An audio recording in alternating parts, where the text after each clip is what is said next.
Sanibonani bahlobo. Sanibonani bahlobo. Siyabonga kakhulu ngizocela nje ukuthi sonke sibe settled ubufisa ukwenza manje. Maybe you were busy on your phone, you know, just perusing on social media, but manje sicela nje ukuthi uvalele ama-tabs and then ubuke ngaphambili. Just to formally welcome you and greet you today on this really rainy day, but you chose to be here with us. So I think, local, we should really give ourselves a round of applause. Thank you so much for being with here today. And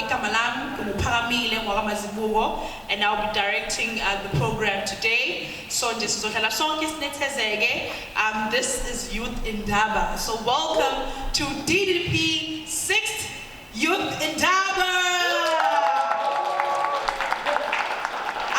How amazing. Nakhona phela ngithi umuntu ubeli ikholo. So uma kufika nje lesikhathi ngithi enkosi umuso ngaka. Umuso ngaka wokuthi ngibone lolusuku ngizokwazi ukukhuluma nabantu abasha ave kumnandi ukuthola ithuba elinjalo ngoba I'm certain ukuthi you become umuntu omusha, meaning you come here being another person and you walk away being another person. So please again give yourself a round of applause for being here. Amazing. So we all know that before we start everything, we need to be settled, welcome, you know.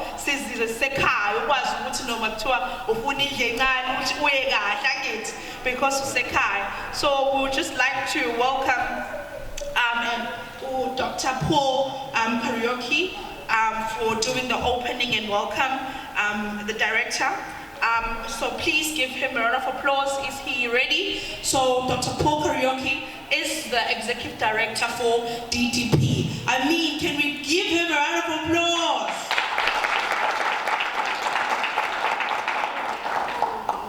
Jomani, is he ready? Okay, he can begin. Good morning and welcome to our annual Indaba. This is our annual Indaba. The DDP has been convening each year. We are very, very much delighted to host you as one of our delegates.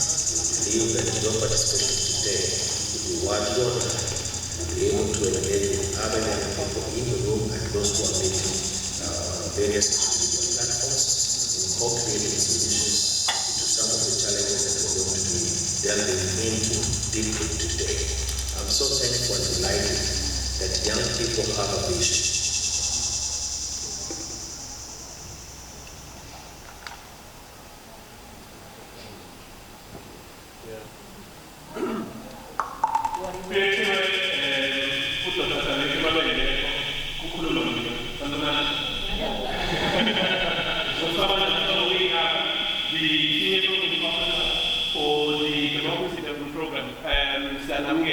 Officially, warmly, we apologize for the glitches.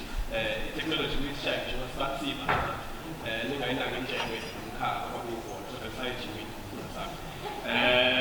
So, on behalf of the executive director, the board, the board of the democracy program, as well as the funders, the Conrad Adenauer Foundation, would like to welcome all of you to this evening. As you all might be aware, what the theme is, program director way to in terms of what the theme is in my week here, but primarily from the organizational perspective, we really warmly welcome you to the space and hope that you can be able to claim it as your own. Multiple spaces where young people are invited. Quite often you have the people that come to the front, and so in this space you want to have a slightly different vibe, that even the people that are invited as candidates, as it were, are all on that page. So if you go to the Lega, as I did land, but I think the example, we must disagree on what the opinions and the thought processes are as young people, particularly when we gather in spaces like this, when we have an opportunity to give input into various policy documents, into various spaces where our voice is needed and is largely absent. We must always make sure that we take that by both phones, as it were. So from DDP, we welcome you. Dr. Kariuki, say Accra at the moment, give deploy the Taga, so as soon as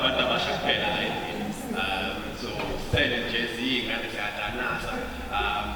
feel free to engage, but also feel free to use laboratories that I hotel and of course, we also have our colleagues joining us online, and we want to welcome you, colleagues.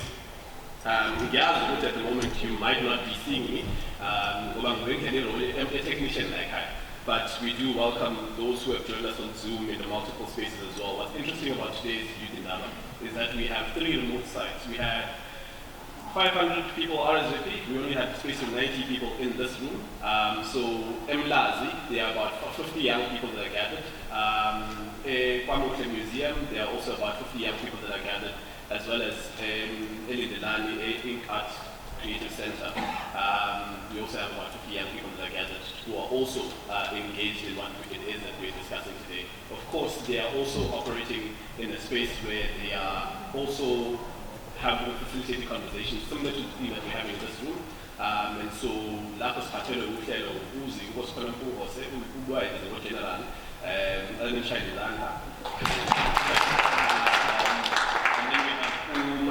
Umelusi Masaba or Hamza and Mediterranean Youth Forum, as well as the Africa Unite Night, and then Shalidanda.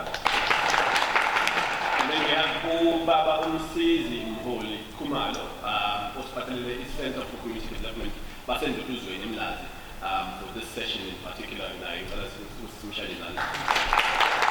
a lot of the work that we do in partnership, and we really appreciate all of the stakeholders that have come on board in order to ensure that this engagement itself could happen. What I would like to encourage is that whilst we might have conversations that seem like conversations that we have all of the time, either it be in our own individual boardrooms, if some entrepreneurs in the spaces that we go and pitch our competition, our businesses and proposals and so forth, that we try and at least advance it to a slightly different level today. That kungaxinila noma kungabe ukuthi siphila into esikhulumile mhlambe la siye kuyindaba la siye mawuzo ukhona or in other spaces, but how do we bring those conversations that you've already had in those different spaces into this space and elevate that so that you can have slightly bigger input. Of course, we have at DDP 2 different projects. One is the civic education democracy building project specifically, and that's been fully funded by the Content Partner Foundation. But we also have another project that runs around social cohesion and migration, and our migration project is being represented at the back there by our colleague Ulili Floke, and we operate in 5 sites in the greater eThekwini region, and we do encourage you to go and visit their stall at some point later on today. We also have exhibitors, young people who own businesses, who own social enterprises, that are also exhibiting in the exhibition room that we also encourage you to try and engage in. If you yourself are a business owner or someone who owns an enterprise that you'd like to engage a bit further, try to elevate that, also let us know as the program progresses so that we might find space to ensure that your voice is also heard. I did say that we have 3 panelists that are going to be part of the session today. Those panelists will sort of help us to elevate the conversation, but they're also not the only people that we ought to be listening to. So we really hope that you feel encouraged to also speak up. I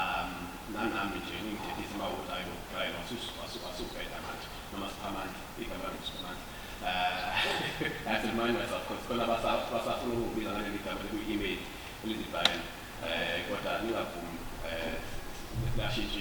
socialism at the back there, so we must also take charge of our own identities, colleagues.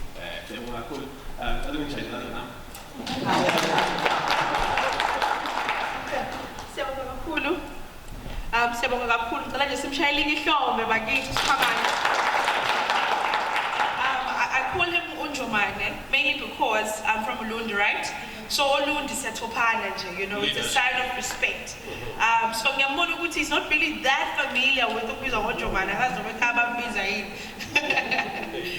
So thank you so much, Mr. Pyong, for the opening and welcome. And I think manje nami I feel at ease, you know.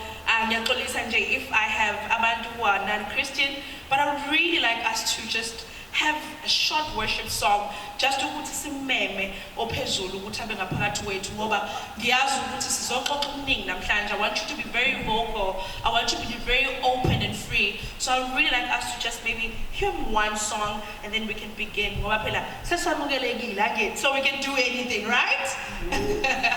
Ungcwele, ungcwele, ungcwele, ungcwele, ungcwele, ungcwele,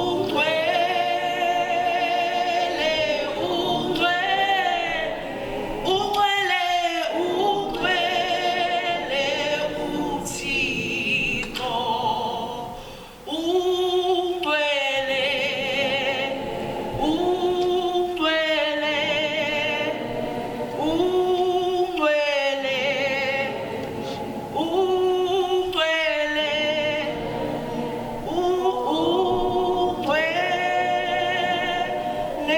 Ungcwele, ungcwele, ungcwele, ungcwele, uThixo. Siyabonga kakhulu, socela nje ukuthi oholwa umoya akwazi ukuthi asithandazele namhlanje before siqale wonke ama-proceedings. Siyabonga.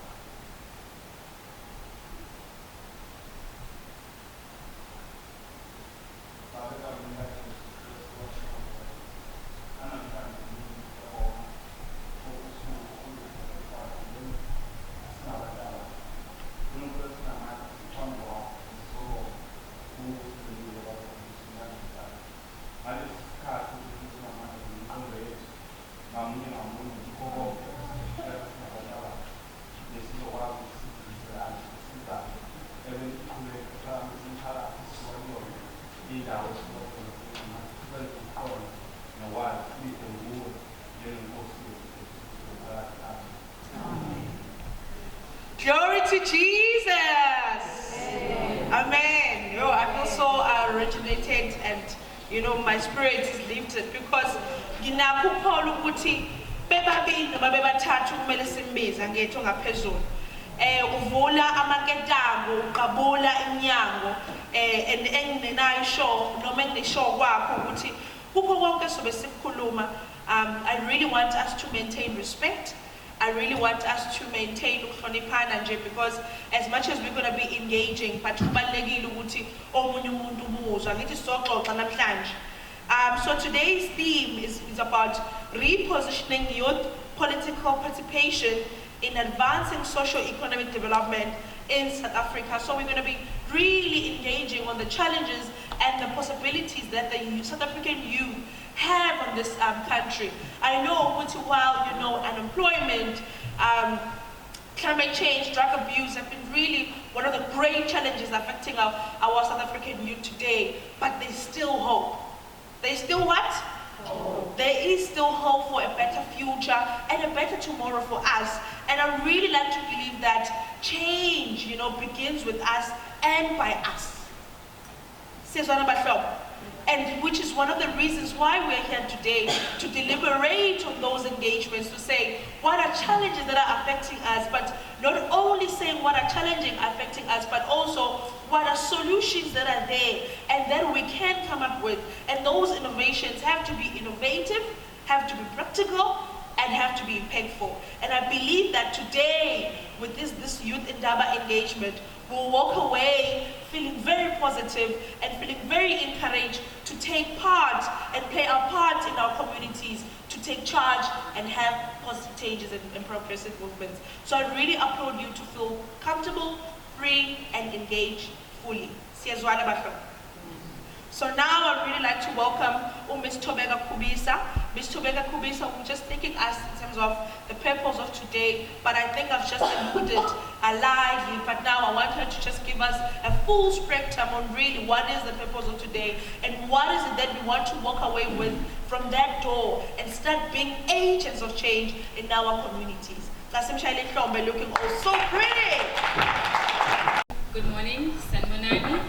My name is Tobeka Kubisa, and today I'm here to provide an overview of why we are gathered here and what is the focus of today's, or rather this year's Youth Indaba. But before we get to that, I think it's important to recap and reflect on last year's Youth Indaba. Because reflecting enables us to see that these conversations are ongoing, and they will also help us to account on how much tangible progress we have made since the last time we gathered here.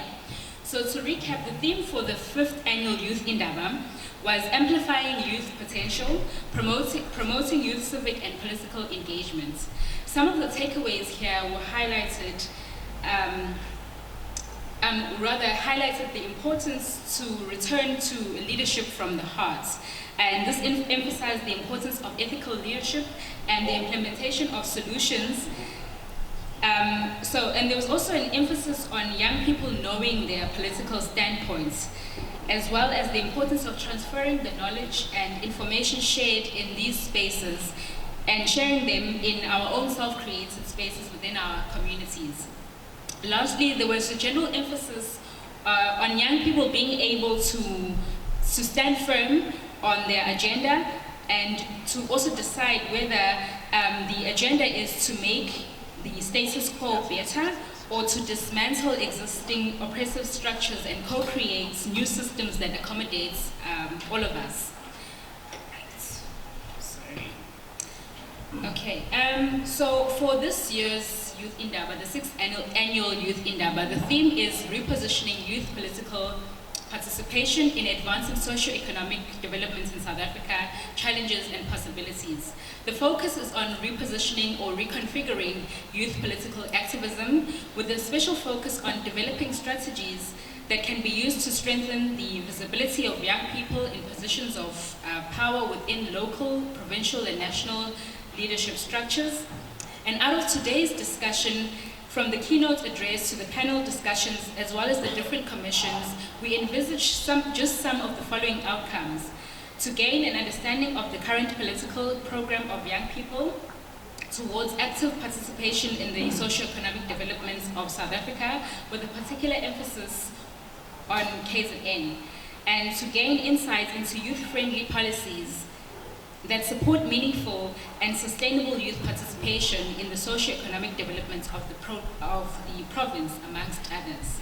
Thank you once again for joining us. I will now hand over to Pagamile. Thank you. I'm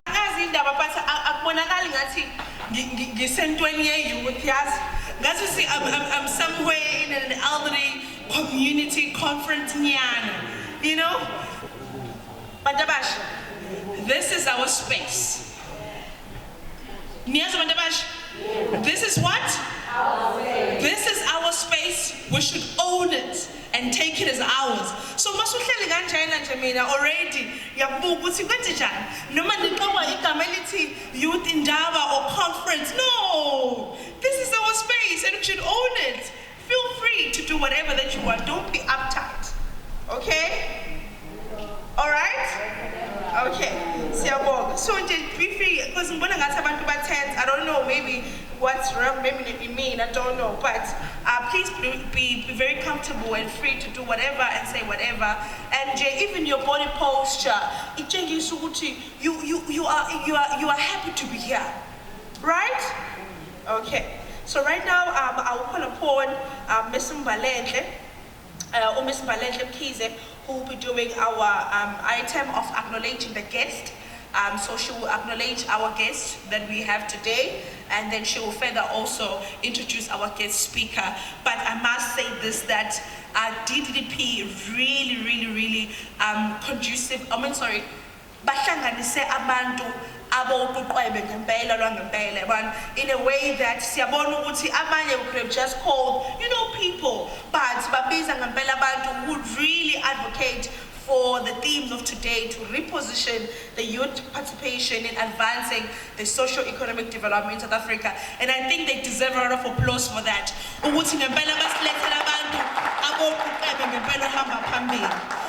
Ms. Mbalendle, over to you, ma'am.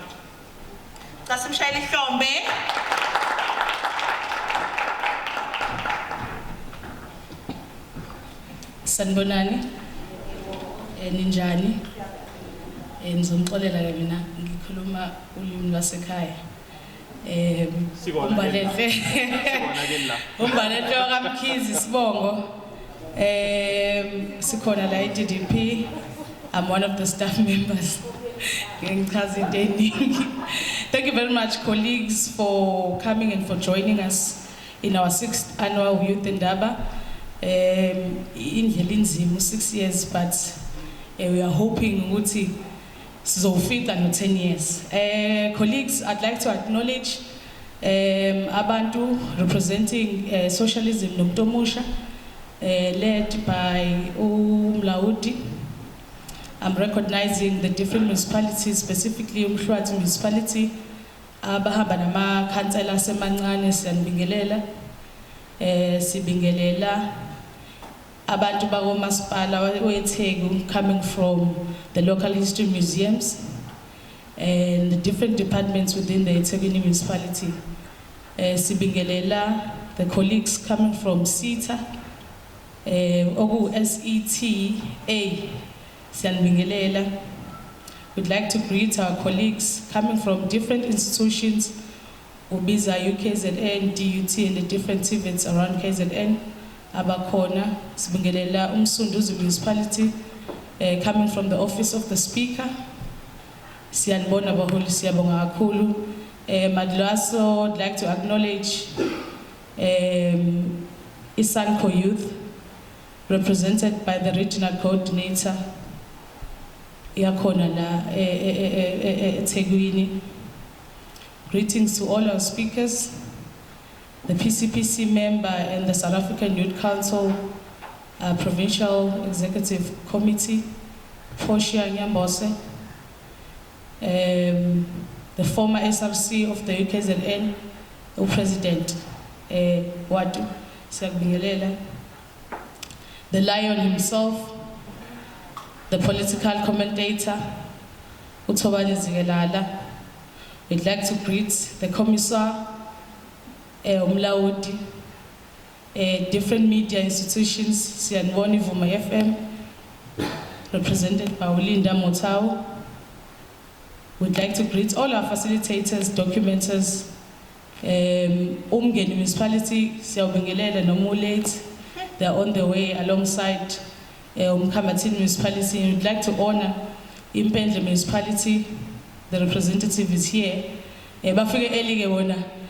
Kunoma sibala baseduzane nabo, but they were here early. And Sanbingelela Noke would like to greet the representative of the gays and lesbians, Aluta Sanbingelela.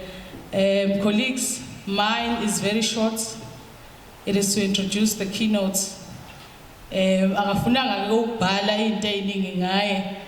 Uma uthi uyakhuluma uthi mina uthi ngiyazi 20 PhD athi angiyazi lonto. So ngizomintroduce nje shortly and then ngimnika isikhathi sokuthi athi take over. I'd like to also greet our colleagues abakhona and recognize them and thank you very much. Kuma colleagues etakhona in our remote sites. The first one is here at KwaMuhle Museum, led by Nkosikhona Uzumpungose. The second one is Mlazi, Mga S section, led by Umsizi Kumalo. And the third one is at Intuzuma A, which is led and facilitated by Umelus Mahlaba. Colleagues and Mingelela on Zoom, thank you very much for joining us. Umlaudi Sekake is an activist, scholar, and writer. He's the member of the editorial committee of the scholarly journal, Peace, Land and Bread. And the Peace, Land and Bread is a peer-reviewed scholarly journal edited and produced by the CCS, an international research center dedicated to public scholarship and grassroots research in the field of applied political theory. The journal is both transdisciplinary and interdisciplinary in scope and draws from various fields such as ecology, education, sociology, and law, as they intersect with radical political theory and contemporary political, social, and economic issues. A research fellow at the Center for Communist Studies, CCS, part of the monitoring of Iskra publication.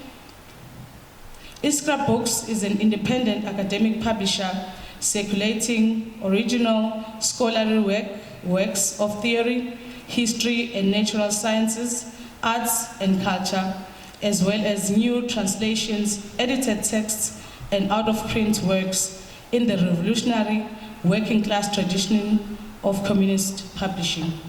Molawi Duwasekake is also the author of the book Meditations from the Gutter, which was published in 2021, and the 2 volumes of Socialism Nomuntu Musha, Taking Oath of Revolution, which was published last week on Saturday, hosted over 350 young people. I was also there to witness that.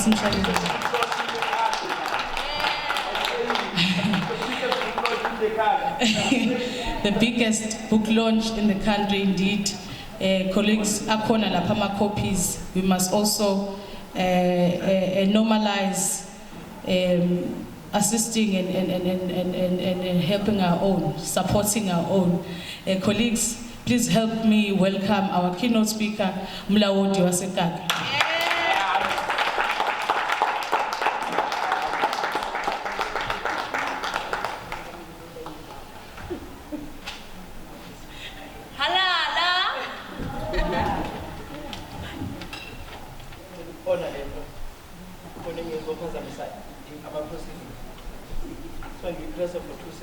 Are you ready to go? Oh, okay. You guys all right? Yeah. Sanbonani? Ninjani? Siyaphila. I think the program director was very correct. Uma ethi akuzwakali ukuthi into abantu abasha. Akuzwakali ngempela. Kufuze ngabe manje sekushawe ingoma ey'ningi. We can't be so despondent. In as much as we are facing a lot of difficulties in these countries. But as far as we are despondent, we are not socially done.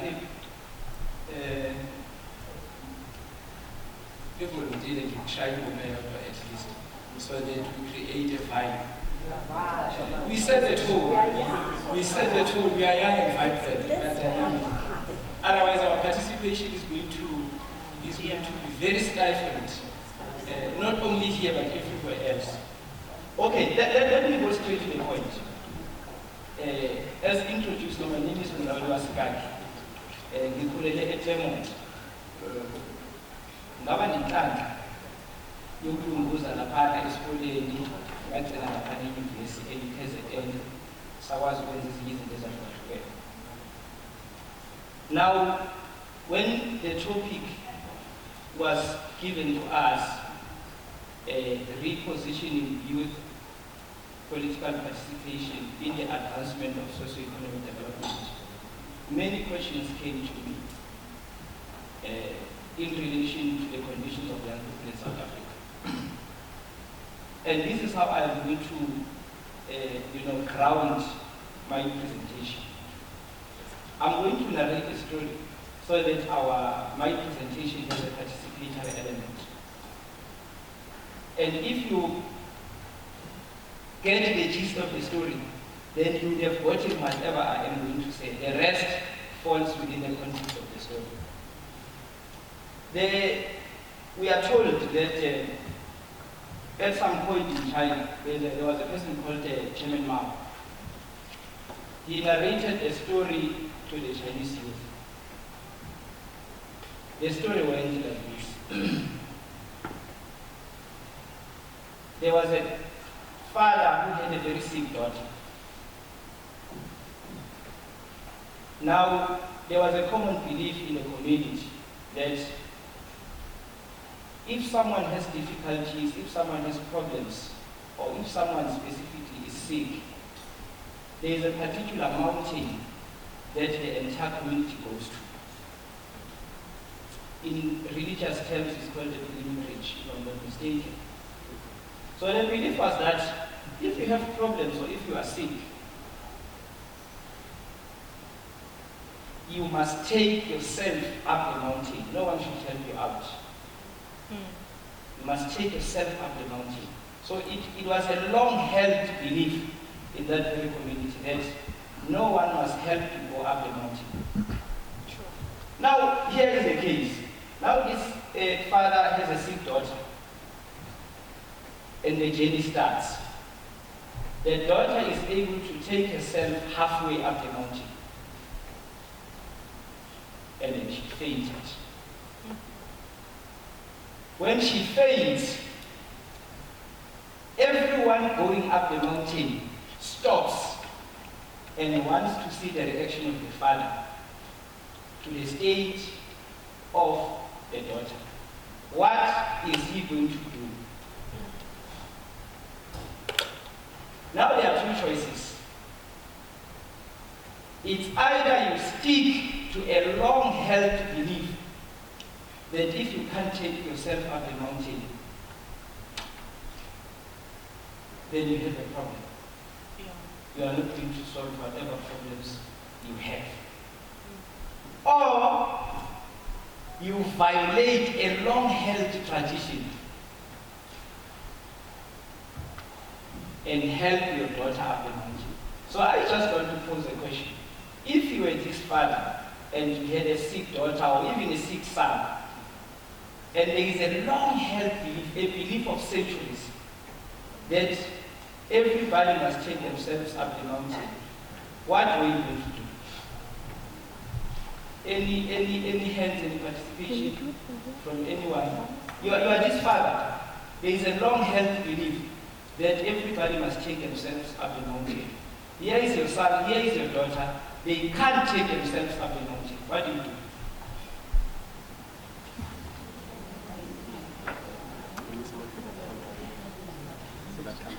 You can hold it as in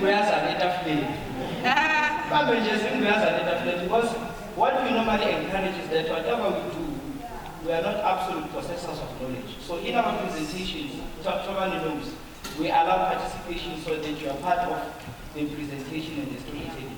Because the storytelling seeks to illuminate certain realities and power dynamics that are prevalent in our society. So I'm going over the story. So what were you going to do? Sure, my brother. What were you going to do? Yeah, you can just stand up and make your point. Greetings to the House at last. I'm going to this is Councillor Estate ngikumbamba ngesandla ngisengalo sabizana because kufanele ayihambele kodwa futhi akakwazi Okay. So Councillor says no. Can you win? Sharp. Good morning. I'm not too loud to make that lunch yet, so after lunch. Amen. You're putting the cart before the horse. Let's wait first. Yeah.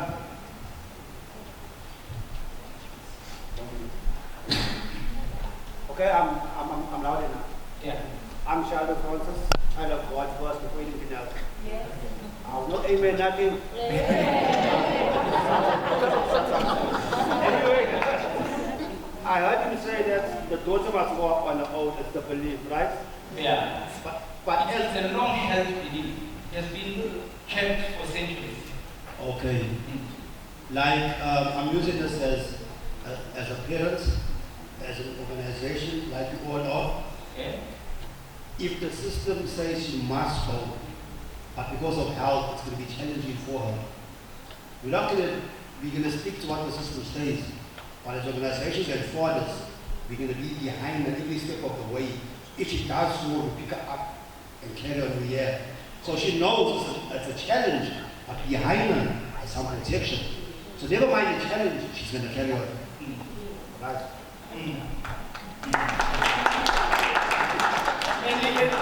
Anyone else, any table that is following the line of rebellion?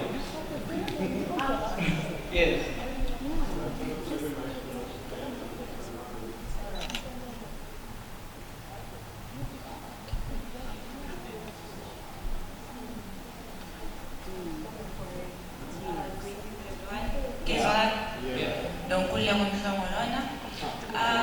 For me, it would depend. Okay, first of all, I would have to look back. Has this been working previously for the people before I actually act? So if kuyinto engaze ngibone isebenza, I would probably violate it.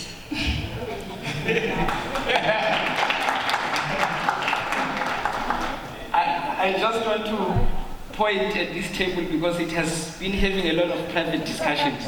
So that we avoid a coup and we want to ensure that they are part of us. Just one representative. Yeah.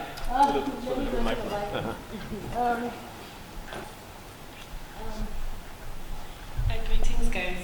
I have a friend who used to say that in the absence of sense, nonsense becomes sense. In this case, this is what I think. I know most of the people differ. I think maybe in China, your child goes to the mountains when they're like 16. Okay. Then along the way, your child fails. It is okay to fail. Firstly, it is okay to fail and go back and start again. Because already usefailile. Usizana ukuthi ngimbambe ngesandla ngikuqhubeke or whatever the rules say, but then efailile. Okay. As a generation, we must always teach ourselves that it is okay to fail, to go back to the drawing board and say, okay, failile, now we know you have asthma. But here there's no going back to the drawing board. We can. Who said rules can't be broken, Lord? Okay. Because now, if Indaba has asthma, you go back, thathi asthma problem, we are a generation that conforms to things that don't work for us. If in the 80s went to the 80s men, I'm going to talk about South Africa now. I'm sorry, Tinia, I got this. In the 80s, men in the Eastern Cape went to the mountains, went to go do that process they do. I'm not going to name it by name because it offends other people. Okay. Maybe there were hundreds. In the 80s and the 70s, there were hundreds. In the 70s, in the 90s, there were hundreds, there were 80. Now something is changing that is wrong. In the 2000s, there were hundreds, there were 50. More and more are dying as each and every year and season changes. Because in the mountains, the weather is changing. When you bleed more. There are a lot of easy for all people that suffer from because our bodies are different. Our bodies are weaker as this generation.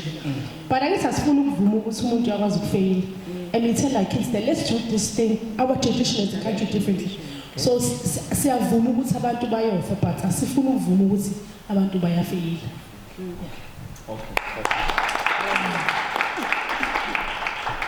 Yeah, a lot of interesting things.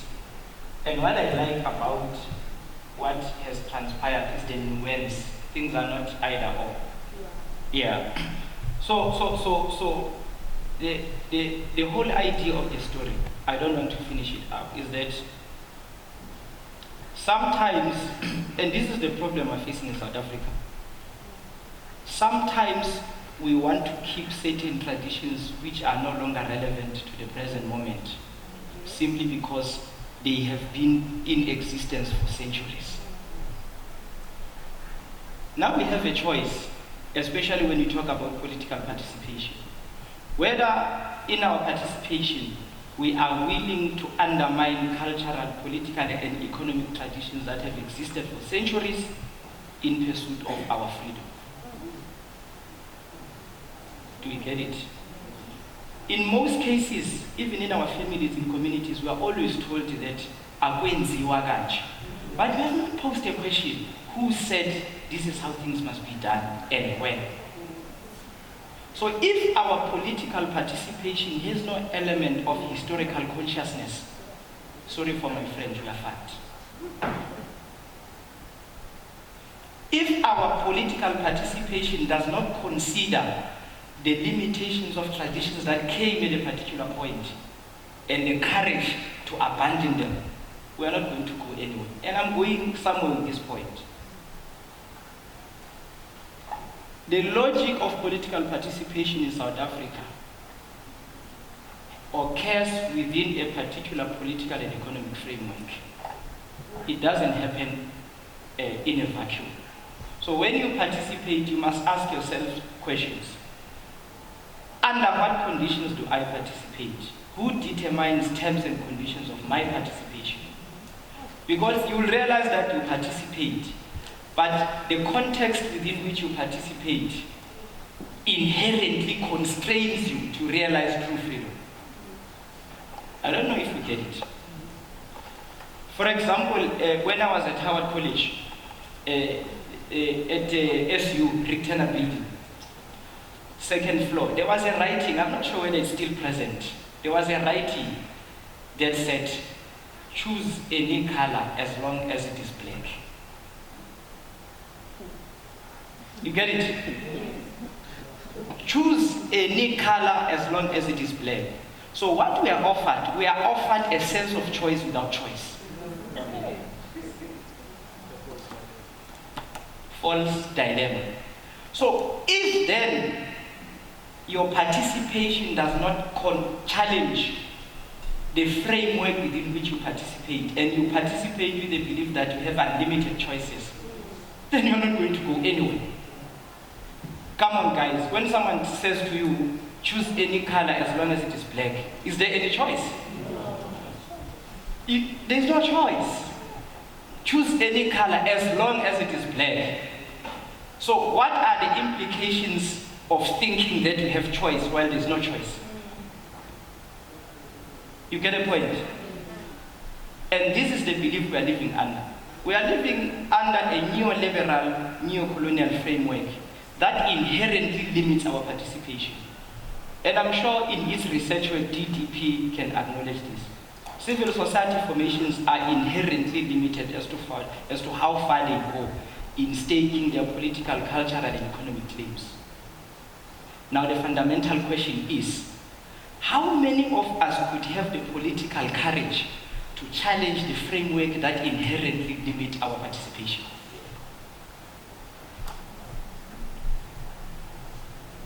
That is the fundamental question. My understanding is, everybody participates, but the question is, what is the logical conclusion of our participation wherever we are? Do we participate to become part? I think the program director spoke about the status quo. Do we participate to find space within the very unequal power relations so that we pay bills? Or do we say, no, the status quo has got nothing authentic to offer to us. We want to remake how society is organized. So those are some of the things that we need to do. And I will make practical examples. Small entrepreneurs. If the state or whoever, the corporate sector says to you, look, you have plenty of opportunities. You can do 1, 2, and 3, and 4 and get some funding. The fundamental question is, to what extent are you going to have power in the value chain? Or you will always remain a price taker, not a price maker? So those are some of the things that we want to talk about. Again, you are a small entrepreneur. And that is why I don't want, we need to challenge what I refer to as the fetish of the entrepreneur. The entrepreneur who is denied space, but is forever pushed to bang their head against the wall, while the environment is actually constraining. The condition we live under, it's a monopoly setup. You are a small entrepreneur, you want finance from ABSA. You are competing with, what you call it, Bitfest, which has interest in the very sector you are involved in. Who is going to win? Yeah. And this is what our government has not taken into consideration. As a result, the very big companies, they push us to a point where we give up on our goals, and they steal the very ideas that we produce. When you present something at ABSA, they steal ideas. Just like in the academia. When you are a good student, your supervisor who is doing a PhD, who has done a PhD, realizes that you have offered more on your topic intellectually They fail you and they steal the idea, and you see these ideas in a journal. You see these ideas in a journal, and you start saying, but these are ideas that I presented to my supervisor. There are several cases of this nature. And what happens when the system refuses you or refuses to approve you? And I want to relate the entire thing of our participation in challenging the logic of oppression, is that you give up and then you have what you call mental health related illnesses. If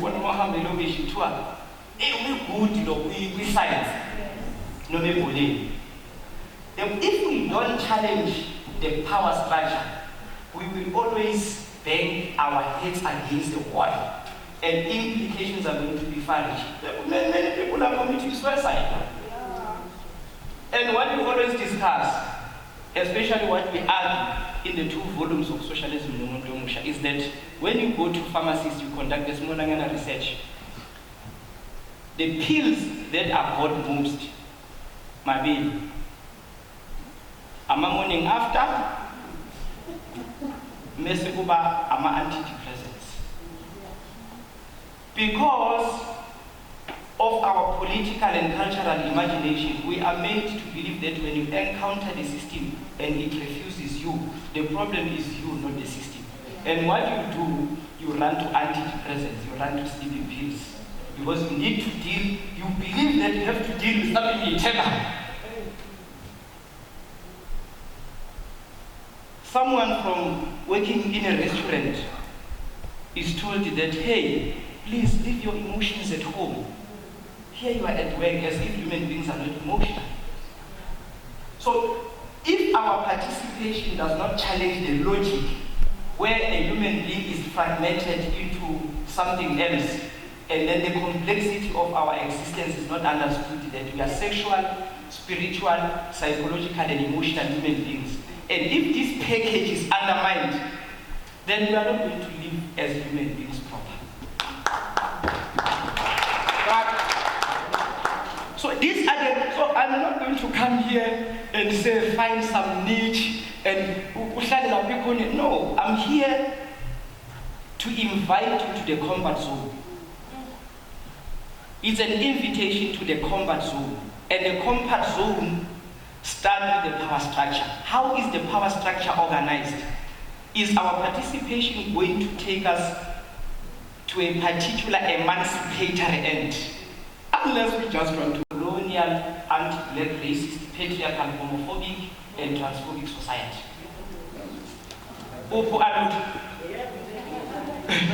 Yeah, you get a point?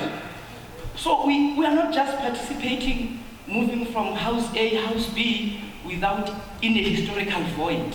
No, we have a particular history, and if our participation is not responsive to the historical realities, then what else is it doing?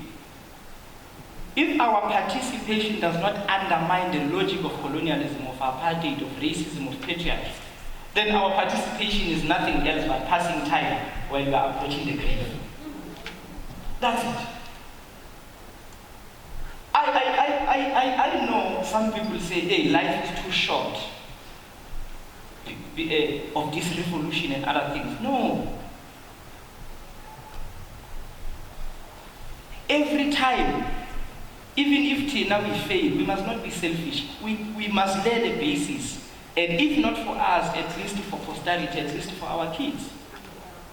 You know. So we are told about the world of work as if it has these abundant opportunities. When you start working, you will live well. Or a very weird definition of success, that you go to school, you compete, you pass, you get married, you have kids, and that's the definition of success. But our realities tells us otherwise. Our realities tell us otherwise, that you can work but remain underemployed. People who are overworked but are underemployed, and they are paid less wages. And as a result, they go to, and again what we're dealing with in the 2 volumes, indebtedness. And the story, when we are dealing with these things, the way I write is through stories. It's about the foundational text of the book. It's about a lady from Eshowe.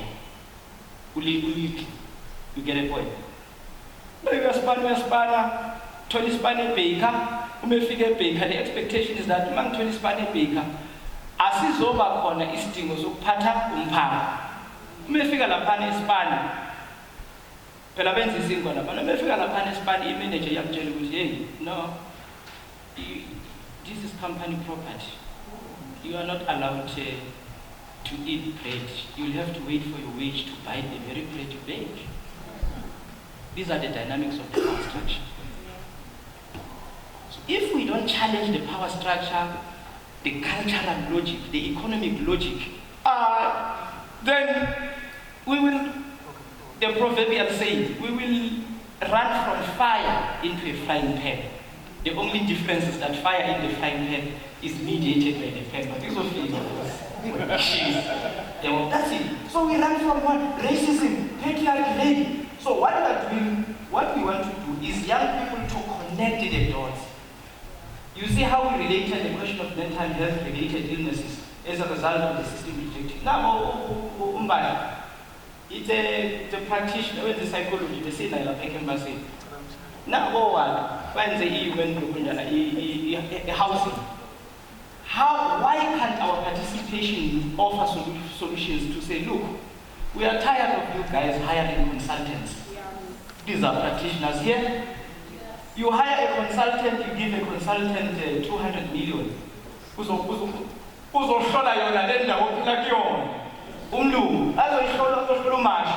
They've been given money by the municipality. So why can't we put, like, I don't know, anything? Our participation, if it is emancipatory, it has to put emancipatory offers. We are tired of people given money, even doing tenders, while we have young people who are unemployed but who went to school. A simple offer. You can even go to now how much money is used by government on consultants. Billions. And the irony is that the very same people, the very same companies hire us to do the actual work. They hire us because you don't find a white boy or white girl running around the patient no. If you give these people money, don't give us as practitioners in our own fields. And yet, these people hire us to do the actual work. Why can't you just give us money directly as the state? Yeah, why can't you give us money directly as the state? Again, the battle is very ideological. By taking charge of our own development, we are able to define and redefine what we mean by progress and success. I don't know if you get it. Lastly, and I'm still waiting for someone who is going to challenge me on this. I've been saying it in various platforms. The idea perpetuated by media, the corporate sector, and the state that young black people lack skills, it's false at best and dangerous at worst. No, skills deficit. It's not a fundamental problem we are facing. No, it is the structure of the economy. And I will qualify my point. I mean, I'm going to Lemont. Lemont is surrounded by New German, Kloof, Westville. We have to put Lapana, we have to put Lapana, figure my van. Again, sorry for my language. I feel that to know, say, alinde abantu abazongena bayowenza iflooring neroofing yama-mansion. Yeah, these people abafikayo. Even tomorrow, if we can go there, uthola abantu bephethe amathuluzi wabo bengena emavenini. It's because these people, they don't want to go to South African Builders Association, whatever, to source people because they are expensive. So you declare people unskilled, but you exploit them. So people who are doing roofing, flooring, pruning trees, doing all these things, in those mansions are people who later on have to go back to their shanty towns. But still, when you come to the skills register, those people are not considered skilled. Here's the point. in South Africa, perhaps in some other areas, but I'm specifically talking about South Africa, skill is defined in as far as it is the ability of a human being to make profit for tiny individuals, for few individuals. That's the point. Because kunomalume abakwazi ukwenza ama-wardrobe, ne? Kunabantu abakwazi ukukhanda izinto ezinkulu, izinto which are very key to our existence as a community, ne? But those people are not going to be considered skilled because their craft is not related to profit making. That's it. Yeah, you are told that, so now young people have to run around, make CVs, update.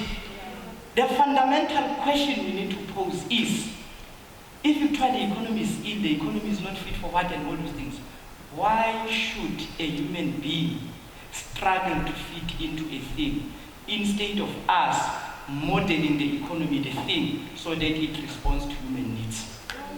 That's it. That's it. Why do you personify the economy so much as if its life is important? What is the essence of the economy if it doesn't respond to people's needs? And the entire logic that our schooling system doesn't respond to needs of industry. Bullshit. By the way, what does it mean for the very industry to have needs outside of human development? What does it mean? So the entire logic that our schooling system must produce people who are ready for industry, it doesn't suffice, it doesn't make sense. Because the assumption is that when you get into industry, you are, as a worker, you are going to live a proper life. But our history tells us otherwise. Our history, our realities tells us otherwise. So in short, as a summary of my presentation is that unless we challenge the power structure, unless we challenge the economic logic of neoliberalism, unless we challenge the neo-colonial elite that is in charge of policy making, that is in charge of state planning, we are not going to go anywhere. If our imaginations are not far-reaching to capture the complexity of our realities and to offer authentic, sustainable solutions, then we may as well close shop and say we are waiting for the grave, we can't do anything. But if we are willing to say our participation must have emancipatory and revolutionary gravitas, we must challenge what matters. And the kind of questions we pose are the kind of questions that will determine how far we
for me, you know, I'm very much on the education, you know, and the women development and all that sphere.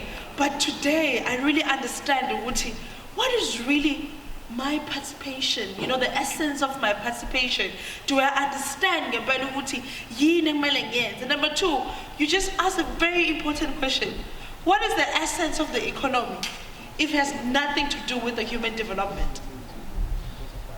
We want to go to the work, we want to boost the economy, but does it have any influence on our development as human? And for us to critically understand that we are emotional beings, spiritual beings, psychological beings, and I think sexual beings, yes. And I think sometimes we really underestimate that. We just want to bang bakhiqizi bomsebenzi, but kwenzekalani with our spirits. Mlawuthi, thank you so much. You did not only ignite my spirit or my purpose, ukuthi understand, guys, ukuthi if you say you are taking part into something, what is the objective? What is the purpose behind it? And feed your soul as an emotional being. Don't underestimate that, because I'll see anyone do or a robot or a machine. I really want to buy the book right away. Just but see, that was just my take home. But I'm going to now allow Mr. Mhlongo Njomane to take a few questions, because I'm sure with this keynote address, kuningi okwenzeka emqondweni wenu, angithi kuningi okwenzeka emqondweni wenu, accommodation, assimilation, we have questions, we have answers ngapha nangapha. So I really want us to just deliberate and engage on the keynote address. Njomane, over to you. Asimshayele ihlombe naye.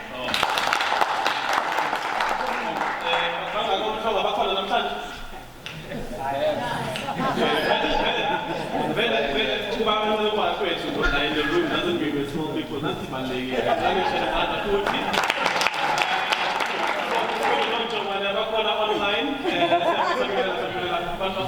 So she was saying something about putting the bring up is a wonderful and it quite good when you had the tea time. One best is that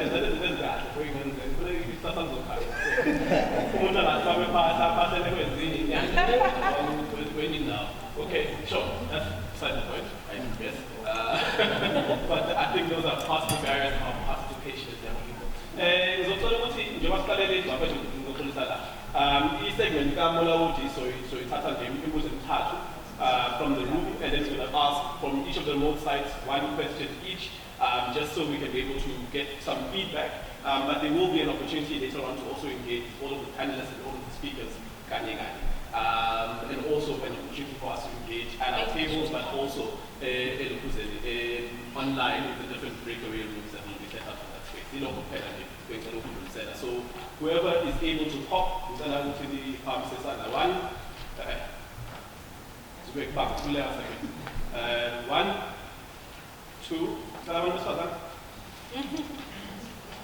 First, ma'am, you didn't speak to the issues of women in particular. No, not this table. Anyone else? All right, so Sakile, Bafo, and then there was another hand, sorry, can you go to each of the mics here? Can we ask the people at the remote sites, Umelusi, Uzi, Nomsizi, to please let us know once they're ready with the 3 people, but for now we'll take whoever's in the room, each concise. Yeah.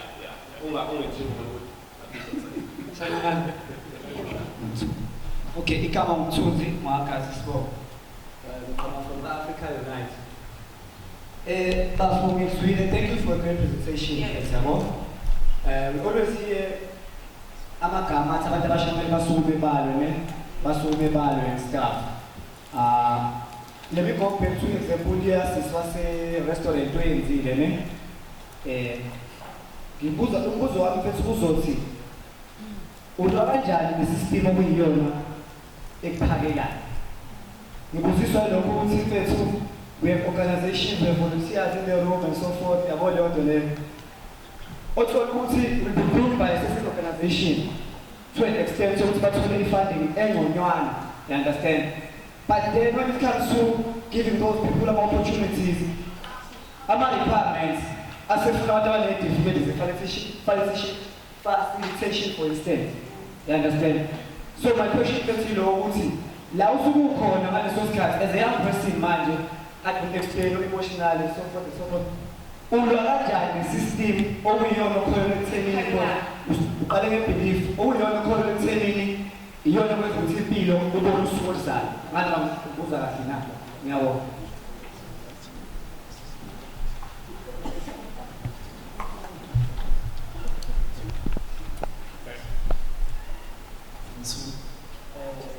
Ngibingelele ngegama lami uNjabulani Watukana. Sibonge kakhulu kwi-present for such an insightful presentation. One should note that. I just have 2 questions. I think coming back to the issue of repositioning youth participation in politics. Now, there is Indo 80. If I participate in a political space organization, I want to contest either at a branch level, regional level, provincial level, there has to be someone older or senior who's going to control my bill. Now that means that it goes back to what you've alluded on, to the fact that how to question is based on performance. Now, how do we then create a conducive space where, as a young person, can participate in the political space without owing or without accounting to a certain individual that would dictate when should I not speak, or what should I speak to, or what not speak to? Because that's the challenge there. We are going to conferences right now. People are aligning themselves to say, and that's the reality that we are facing as young people. As much as we are saying, let's shy back, I say back, we civic space. Again, I always like to make the example of Bahlawas and Jungle. It's a movement that said to us there's an alternative, but at the same time to consumed by the system to say, how do we then position ourselves to lead? Umuntu who is the president of the organization, does that person still concur with the challenges or with those certain constituencies? So now you say, now we are different, how do I then reach the particular leader? Now, in the last one is the sense of passion and reality. You say that in a passion makes several parts, but the logic of paying bills is saying that you need to come inside so that you can get to 20,000. Yeah. A current university, they expect investment that I need to give feedback to party, or I need to give at home. Now, how do we balance the passion and reality? Because one supersedes the other. Thank you.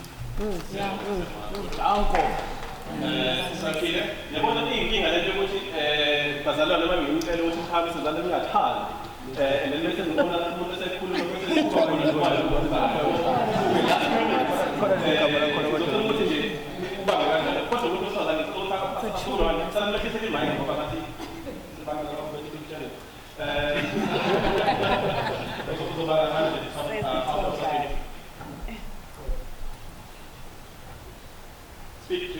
Okay. Saludar igama ngisakhile amsibali. Ngiyalela bakholakhola phakathi phakathi kwabantu na-PhD. So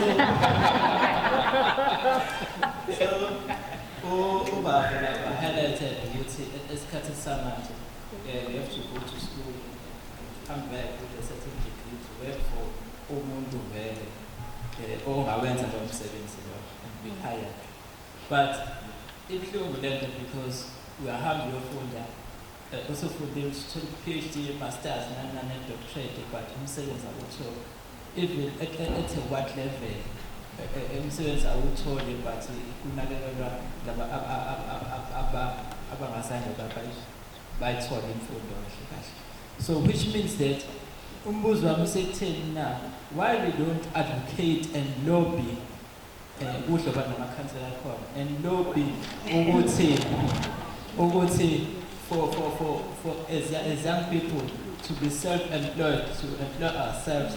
There are opportunities, I think, Africa, like agriculture, which can be able to open such tools and such innovation.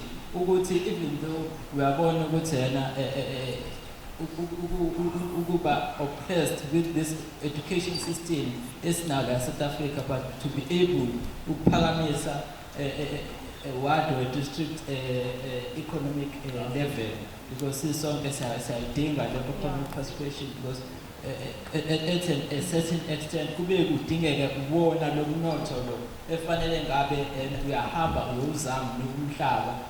now okay, these are the resources and everything. How about with the group, form a co-op and into agriculture? Because I think most people they receive such opportunities. Now these are opportunities but abantabasha abaziswa. how can we advocate for such opportunities? Angadingi ukuthi uze ube oppressed under this educational system. Yabo. And thank you for giving me a chance. I just want to sort of come to you nge point neoliberalism.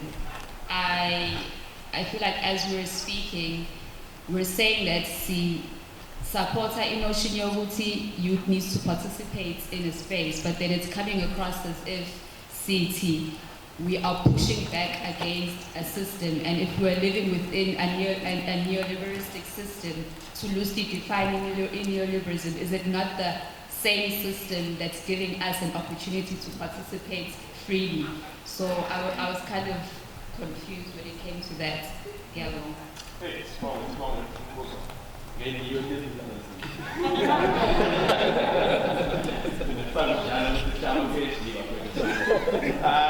Thank you very much for those questions. I think it's important also, and I love the room as it is.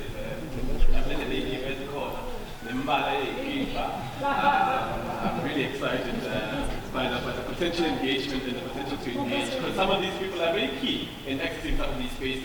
But I must change. I'm not supposed to act. I don't think it's going to be easy. That's what we do. And it's because I'm not talking about what is done is not really integrity, but integrity.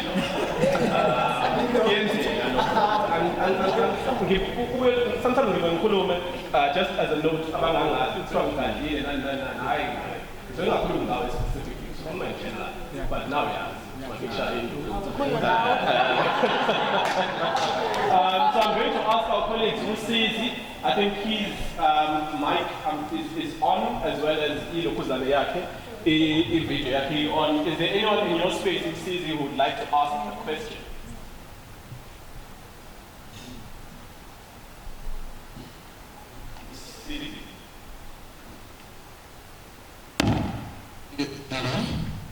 I said, what?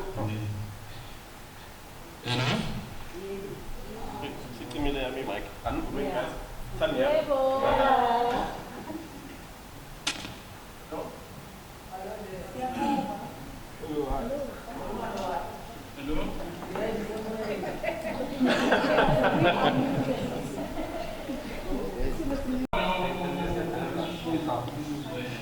Angasukuma aziveze nje azethule naye.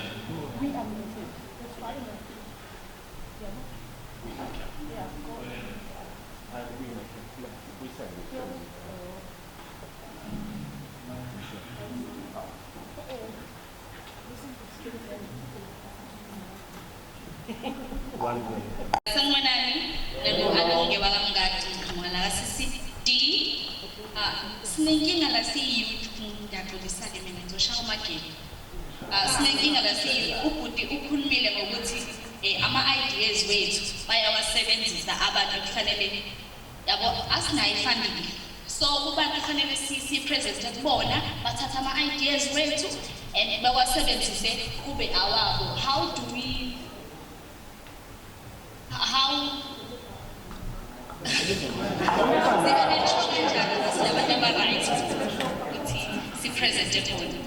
presenta kanjani kubantu aba-right, because kunzima ngempela, asinayo information yokuthi sipresente kubani, asinayo information yokuthi obani abathatha i-image sisapresenta khona, and asikwazi ukuthi uclaima ama-ideas wethu masebona sebewa-presente as our.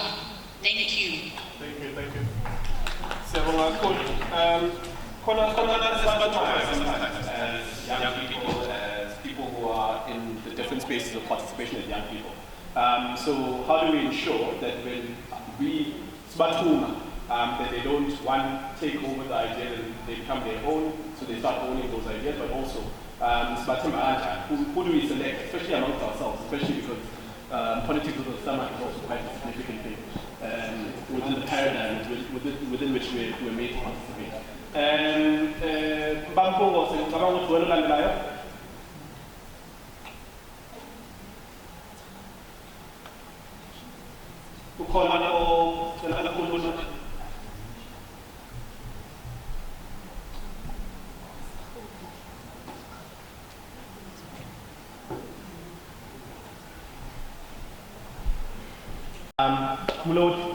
Let's do for the new shot. Go back to our notes side a bit later. Yeah. So where I'm going to say, yeah, thank you very much. Okay. I don't have answers as will satisfy and as will satisfy Abandabawabuzi. I must be an element of honesty. I will attempt to give answers, but they may not be as satisfying as one may want. Again, we still have another session which is going to explore other things. Fortunately, the people we are with here, we are like-minded ideologically, so they will be able to get where I left certain things. A question, ask yourself, how do you fight a system that fits you? The counter question is, what makes the system that fits you fit you? Because where, people are working in mines, trucks, shopkeepers, whatever. The fundamental thing is that, imagine if all of us, we were to withdraw our commitment to labor and our professional expertise to the system. If we say all accountants say we are not going to do any auditing for this campaign, what would happen? So what I'm trying to say is that we must not understand the system as God-given and therefore unchallengeable. Yes. That's it. That's what the system wants. It presents itself in such a way that in the imagination, especially of young people, they see it as God-given, God-ordained, and therefore unchallengeable. And if you dare challenge it, your life is going to be a mess. But imagine again, if Bambata Ramanenza asked himself with so many questions, I don't want to fight for the land, I just want to look after my family. Yeah, if Ocean Jalo. Again, imagine if the youth of 1976 said, we are going to wait for Oliver Tambo and Chrysalis to come back in order to fight. What was going to happen? So what I'm trying to say is that political courage to challenge the system that presents itself as supernatural is the first step towards our liberation. That's it. If we overcome the idea that the system is unchallengeable, unchangeable, and therefore we must just resign our lives to it, it means the system is a step ahead. Because that's what it wants. During the era of feudalism, there was a dominant understanding that kings will live forever. But now we have come to experience a different reality, isn't it? So in the evolution of human society, in the evolution of consciousness, there is always an element that is sought to be instilled by the system to present itself as this, the controller of life. Progressive political and cultural imagination starts by dismantling that myth. And that's what has to ground our political participation. Oza kwethu bazothatha ezinye izinto ba-expande kwezinye izinto angekho kude kakhulu kusona. Ba-confident entweni eyithize khona engakwazi ukuchaza from one point to another. But I just want to, in terms of, in relation to time, I just want to stop there. The political courage to challenge the system is sustained by it. Those are our families. So we are sustaining the system. The system is not giving us anything. It takes a lot from us instead of giving. So the idea that the system fits us, it's a bit misplaced. It's a bit misplaced. The system, it's us who are working. People who are miners who are suffering from silicosis are our brothers from ashore, from everywhere, even from outside of the country, Mozambique, Lesotho, Swaziland. We sustain the system, but the system does not give us our jobs. So let's turn the question upside down and say we are actually sustaining the system, but the system doesn't give us what we deserve. And that's why it underpays yet overworks us. And when we are depressed and unable to work, we are replaceable. chucking off and takes another. If I did not answer you satisfactorily, we can still continue during tea. I just want to, the other of political participation and patronage, very important. The moment we again wield the courage to challenge what I refer to as the wrecking crew, the moment we wield the courage to challenge the political leadership that is making our lives miserable, instead of them bribing us to keep quiet or co-opting us, is again the step towards our freedom. Because what happens now, if you appear to be a problem child in the political space, you are either knocked down or you are co-opted. And that is why some of these comrades are here whom we have known each other for a very long time. We have known each other for a very long time.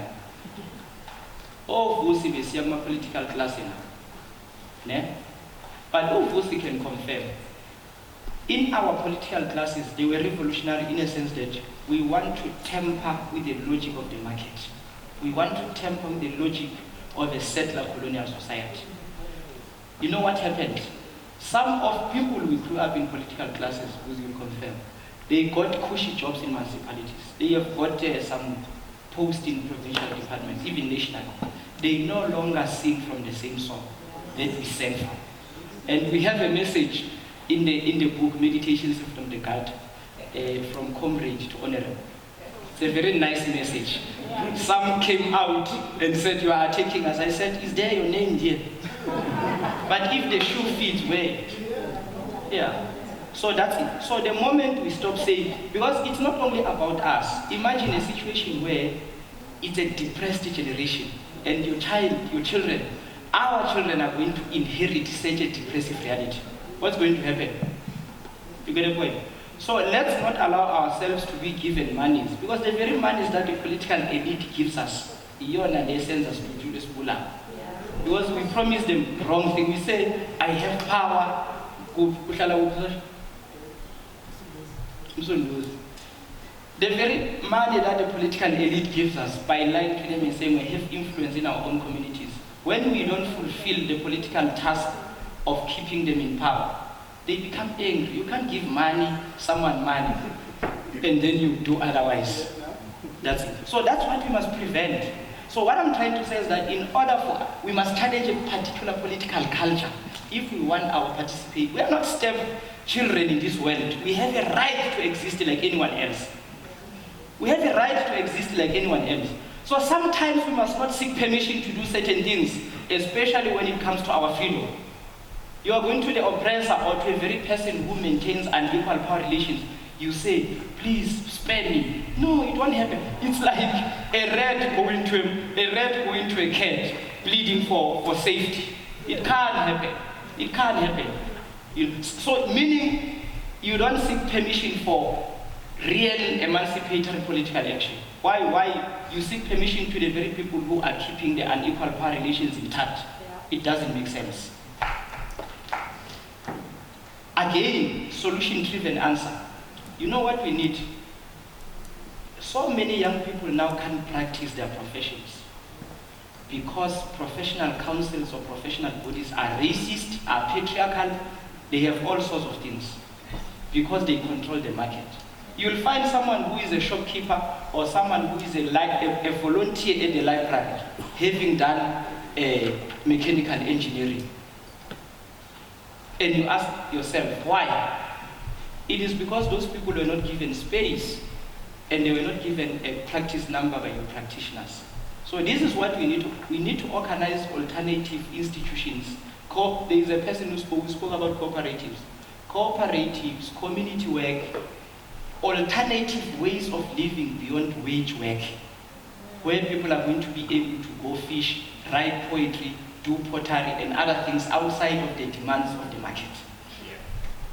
Lastly, I will plead for your mercy, oh Lord, just to finish answering this one question. I think it's about neocolonialism. Okay, let me accept. Neoliberalism. The mistake I did the mistake I did was the assumption that we have an understanding of what neoliberalism is. As I learned, neoliberalism is a belief that sustains an economic system that believes that you being in this world has to be confirmed by your participation in the market by earning a wage. 2, it's a belief which influences government policy that when you craft your policies, you must not prioritize expenditure on social and economic services. Instead, you must focus on what is called inflation targeting. In inflation targeting, as yes, it's some abstract concept. So when you see lack of funds in the health sector, in education, people saying fees must fall and all those things, it is because there is a particular logic to it that reduce social expenditure on health, electricity, housing, and focus it somewhere else in building mega projects which are making it for capital to move, meaning the trade.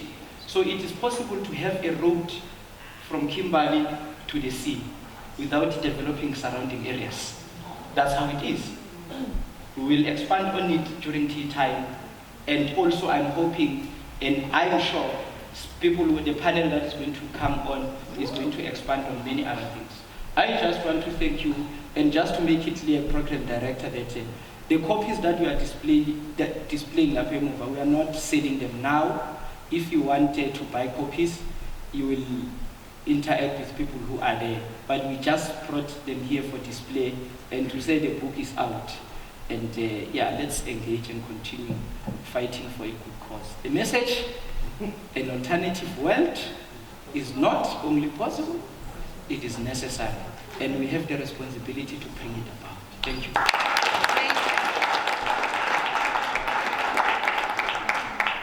Siyabonga kakhulu. Am I audible? Yes. Siyabonga kakhulu. Xa simshayela likhulu ihlobo. It really felt like a political class. I've never attended a political class, so ngiyabona manje ukuthi how it feels like, you know, just eye-opening, thought-provoking. You think about so many things and how things have been done and how you can challenge to undo those certain things. But what my take-home was from our keynote address was that we need to have the political courage, right? To challenge the system. Because the system, we sustain it. You know, we feed the system and not the other way around. So today, ladies and gentlemen, I also challenge you to have the political courage, to have the emotional courage, to have the psychological courage, to have the spiritual courage to really challenge the system, because we need to change the narrative.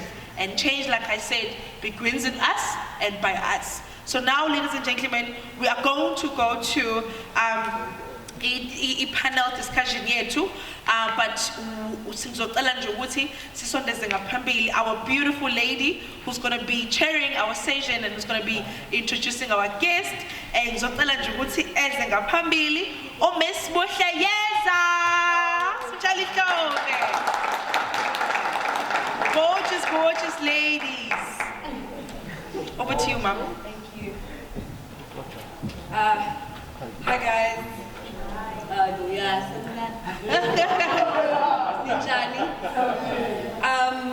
This has been such an exciting morning already, and it's just going to get better. There's just going to be more engaging. Firstly, my name is Buhlebuyeza. It's Buhlebuyeza Motime. Today we'll be presenting two themes in our panel discussion. The first theme will be presenting to us an overview of young people's socio-economic status pre- and post-pandemic era, as well as an overview of the current dispensation and defining the current program of the youth and the young. And who else but to do that but the powerhouse that is Kuhle Watu, right? Ntuli. So Kuhle best known as Watu, is a vibrant young female social political activist Ms. Nduli built a name for herself as one of South Africa's promising future leaders, having demonstrated admirable skills as a political, astute orator and a practical leader. The 26-year-old, yes, youth, 26. The 26-year-old leader is a geography and environmental management graduate and is currently studying towards her Masters of Housing at the University of KwaZulu-Natal. Shout out to people who are studying, guys. Education will still free us. Watu is the managing director of KMG Inclusive Developers, an institution focusing on addressing developmental gap affecting vulnerable communities, youth, and women. She serves as a board member of the Institute of Human Settlements Practitioners, South Africa, IHSPSA, and is the sitting Secretary General of its student chapter in the National Executive Committee. She was the UKZN Student Representative Council President at Howard College campus for the years of 2016 and 2017, so if that's where you guys recognize her, that's where it is. Nduli is recognizable also for being a finalist on the One Day Leader on SABC1 as an educational show aired across South African television platforms. Some of her achievements include heading a delegation to represent South Africa in the Global 20, the G20 Youth Engagement Group in Argentina. She is UKZN's top 40 most inspiring student and is one of South Africa's youngest trailblazers, awarded to her in 2018 by the South African presidency. Most recently, Uwatu made a television appearance alongside her sisters on Family Feud, hosted by Steve Harvey. This was motivated by their intent to show that young South African women embody the qualities to be a part of various societal changes. Ubuhle is a champion for women and girls, gender equality, and youth empowerment, as well as a keen advocate for broad-based equality education, poverty alleviation, and inclusive development approaches through governance.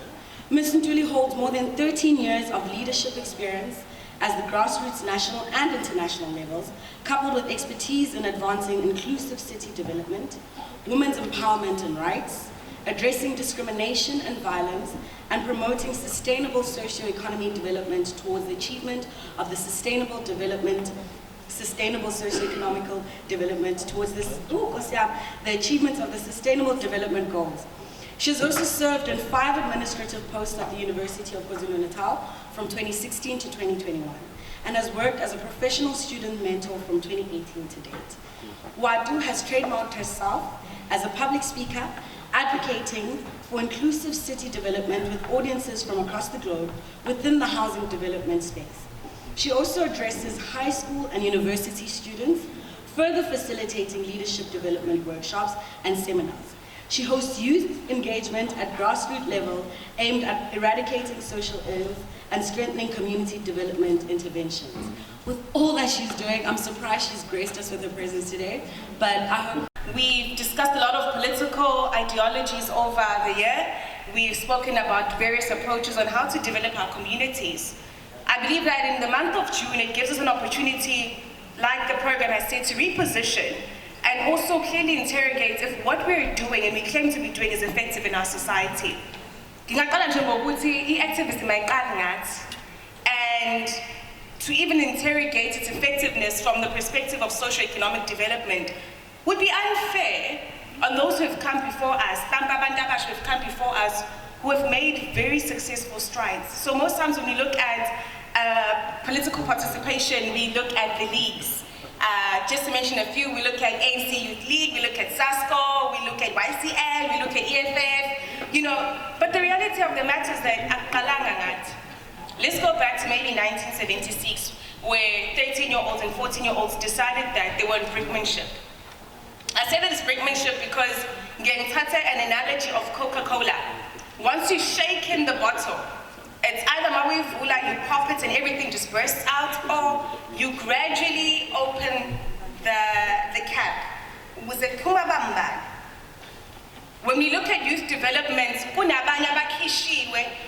absorbed by the developmental system, and they got the jobs, and they were cushy, and they got cushy jobs, comfortable. In 1976, La Kuma is bad. I'm not sure if you're getting the analogy. Where it's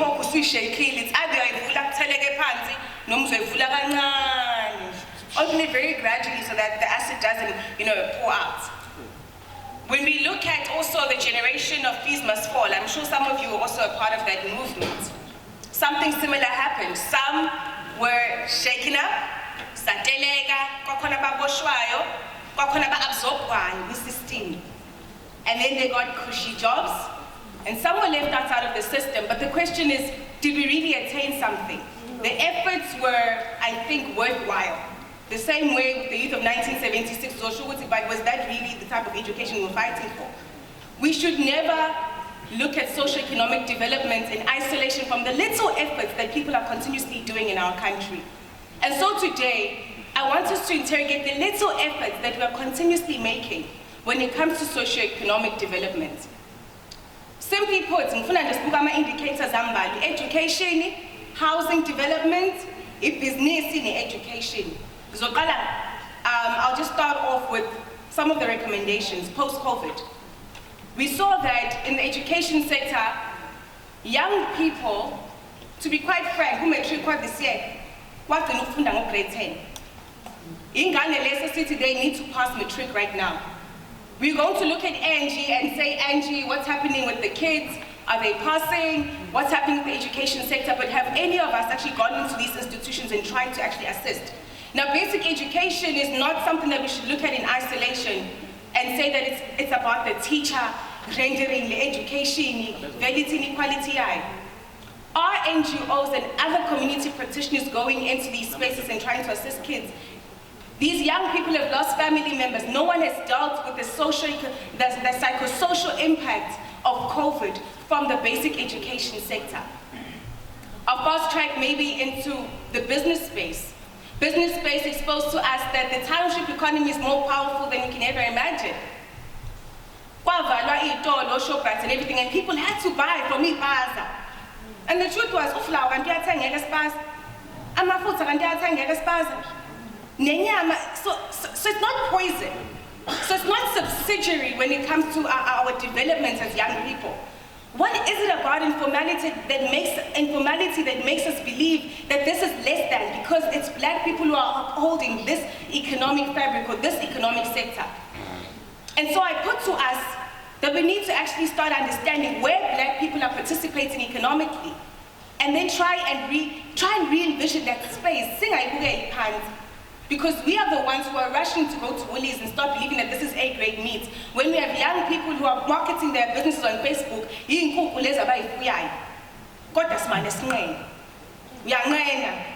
convenience. Are we genuine about the economic emancipation of our own people? Are we supporting our own economies?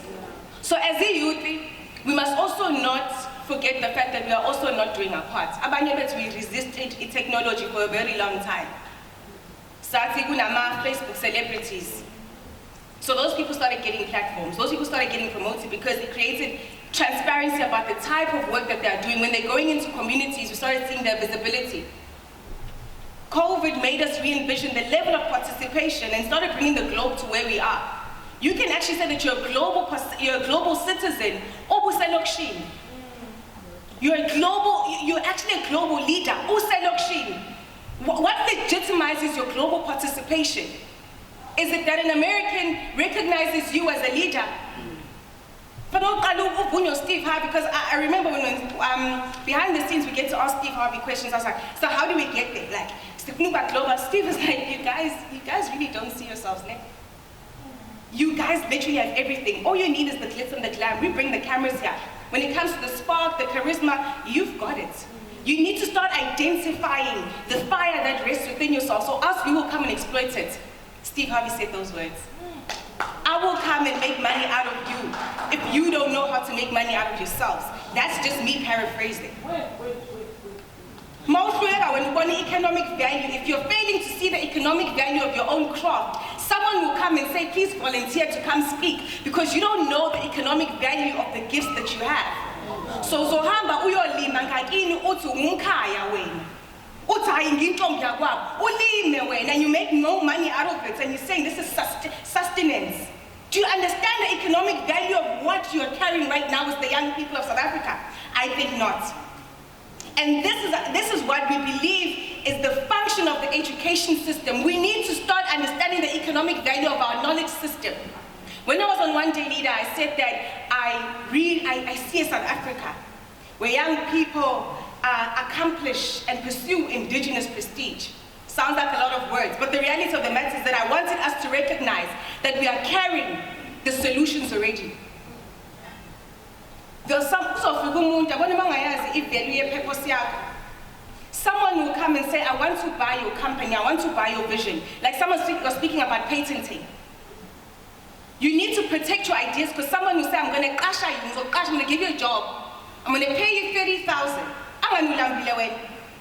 You don't understand the economic value of the gifts that you are carrying. You get a job, the person goes and makes $1 million because they know how to market the talent. So where am I going with this when it comes to socio-economic development in the country? I believe that as young people, sifundile ba university, but there's one aspect that we have not capitalized on. Sifundile ma high school, but there's one aspect that is still lacking. Understanding the economic value and how to monetize who we are. People make money out of your labor, your body, imali. You still have to eat. Someone's making money out of you breathing. Until you die, even when you die, someone has to make money out of you. So understand the economic value of what you're carrying. That's the premise of what I'm presenting to you today. I enrolled for a 2-year master's in housing at UKZN, did coursework, research, strapping me, you know. Let's get back to the coursework. I research it, guys. Hey, guys. So, I had to do layout planning. Because I'm a revolutionary, so I envision a South Africa whereby I'm tired of malls, guys. I'm past the part where we're looking for jobs. I want spaces for young people where they take their gifts and they get given economic spaces. So what do? I take my socialism, ideas, my passions, I was politically, and I put it on paper. That's why when you're speaking about mixed-use buildings, we need you to put a mall. But I'm like, but the same mall is selling clothes. Why don't we take space? Why don't we assist them in creating a value chain within that community? Because we understood that from COVID, there is an economy that black people are supporting. A mixed-use zone needs to be supported by the skills that young people have. No, we need to, economic development. What is economic development if it's not developing you, but it's making you iskri, like it's making you a slave in your own community? Yeah. Is that really economic development? So socio-economic development needs to also equate to your mental peace of mind. I can wake up and say, today I need to think. My job is to think, guys. Thinking is an actual legitimate job. It's a very serious job. Guys. So then you wake up and then you create concepts and all of that. But someone could say, do you really have a job? Like, it's thinking,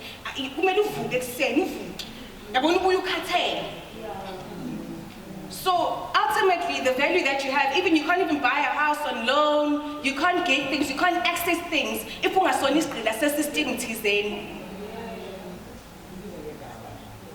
capitalism, no, guys, I'm being as, I'm being as gentle as possible with these things. But let's go back into the one of Abathal Basem John Doe. Because I'm in the housing space again, I said that, informal settlements are not an intrinsic thing to blackness and poverty. Do you understand that when you're seeing like a tin house, it's not like an automatic response of a person saying, I don't have housing. The challenge here is security of land. So when we're looking at informality and flooding and all of these things, you're driving to Johannesburg, driving to Mpumalanga, driving to Pietermaritzburg. We're seeing a lot of vacant land. Apparently it's for farming and grazing and all of those things except for housing our people. But people are then concentrated in poverty camps and slums.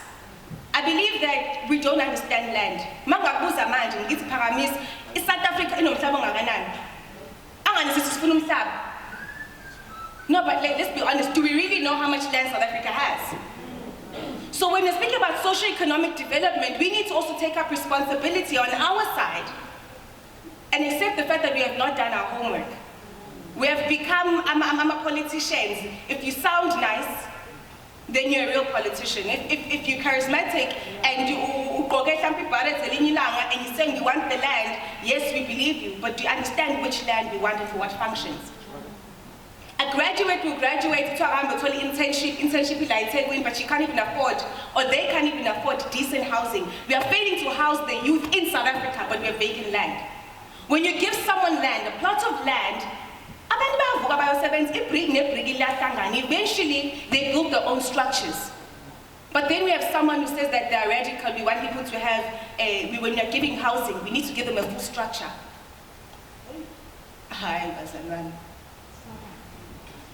Basic skills like building your own house is something that our education system can't even afford us. But we're saying that you won't even be able to build. Your brother can't even build. So maybe going back into indigenous systems means that we are understanding the value of what we've always known. As a system. I'm going to try and fast track. How do we capitalize on the things that we've learned during COVID? I believe that we have people who are graduating each and every day from TVET. We are undermining those people. We have people that are trying to get into the cyberspace. We don't really understand that space. Ugani, who's from Mshwati municipality, the youth officer, and I were having a discussion yesterday. And I was like, you know, sometimes I really don't have time to do the shopping, but why are we not getting into the digital space whereby saying, you know, like if you get into the Makoti vibe or the Makoti world, online.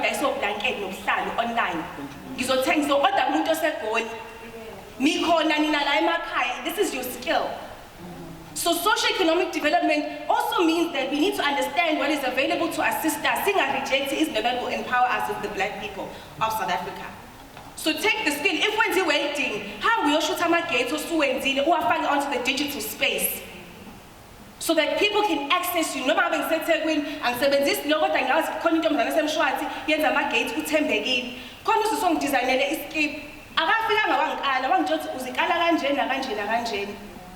Ngabusela measurements. She told me how to step by step. I sent her measurements, she delivered the top to me. I didn't have to go to her. But we think that we're disempowered, but sometimes we're not leveraging things that are easily accessible to us. So as young people, in the month of June, I would love for us to be honest and say that asaz, are you taking advantage of what you already know? See, I scroll on Facebook, I'm at data but we don't even know how to make money out of those things. Simple things like writing a caption. Some of you are great writers. Sianas, like you are thinkers. Do you know how to make money from your thoughts? Maybe you can ask Omlawood. They've written books, but you can write captions and you think for hours. I just believe that sometimes we're making excuses. But at the same time, system is kubaz. Ngikuphi njengamanje. Ngizama ukuthi kukhona esesinikezwe kona. Kukhona la sibanjezelwa khona. Socio-economic development has its own indicators. We look at housing, we look at academia, free education, but people have made a fight. They've done a few things. We're looking at education system, how are we assisting those who are coming after us?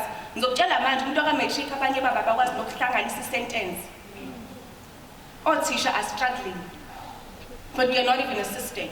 I'm not here to complain. The idea is to provide solutions. NGOs need to be funded to go and assist where there are developmental gaps. Government agents or administrators, they don't know how to do these things. When I go in, your president, sometimes it's like we're expecting too much. When I was SRC president, I'm dealing with student housing, student funding, I'm academics, or arts and culture and events. Why not get governance? Housing, why not get governance? Accounting. Why are we not giving people proportional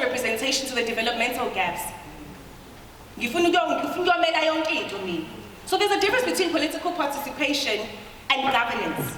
Governance is trying to give a certain direction and a perspective, but political participation, I think, sometimes is about dodosa abantu besesijaha imisebenzi. Uma ukwazi ukuthi ulwe ilwa. Uma ufuna ukwazi ukuthi ngilwa kanjani, ubuze. There are books like Socialism nomuntu omusha. Some of us are fighting in our own areas. But awukwazi ukuthi uyala ngokuthi uye kwi-Congress wayokhuluma bambi microphone. That is not fighting. Participate in grassroots development. I'm also in a podcast channel. This is not me trying to give a CV. I'm trying to say that I identify that there are young people in Yakuluma, it's exciting, but the truth is that it's only me and convented. I'm talking to developmental practitioners about parts of development. Ingane zisemakhaya. Ingane idila ne-teenage pregnancy. Ira is in teenage pregnancy, but no one is speaking to a teenage mother. But we're expecting them to pass.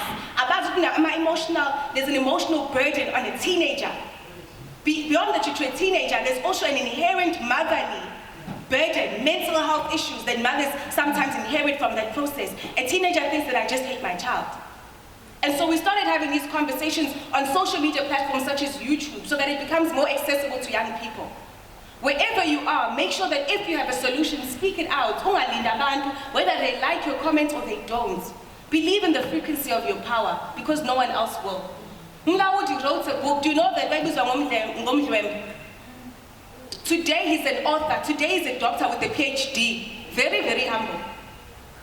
But there was a time where what he was doing was resisted by people because it was challenging the status quo. 10 years later, we'll look back, all we did was fight for jobs.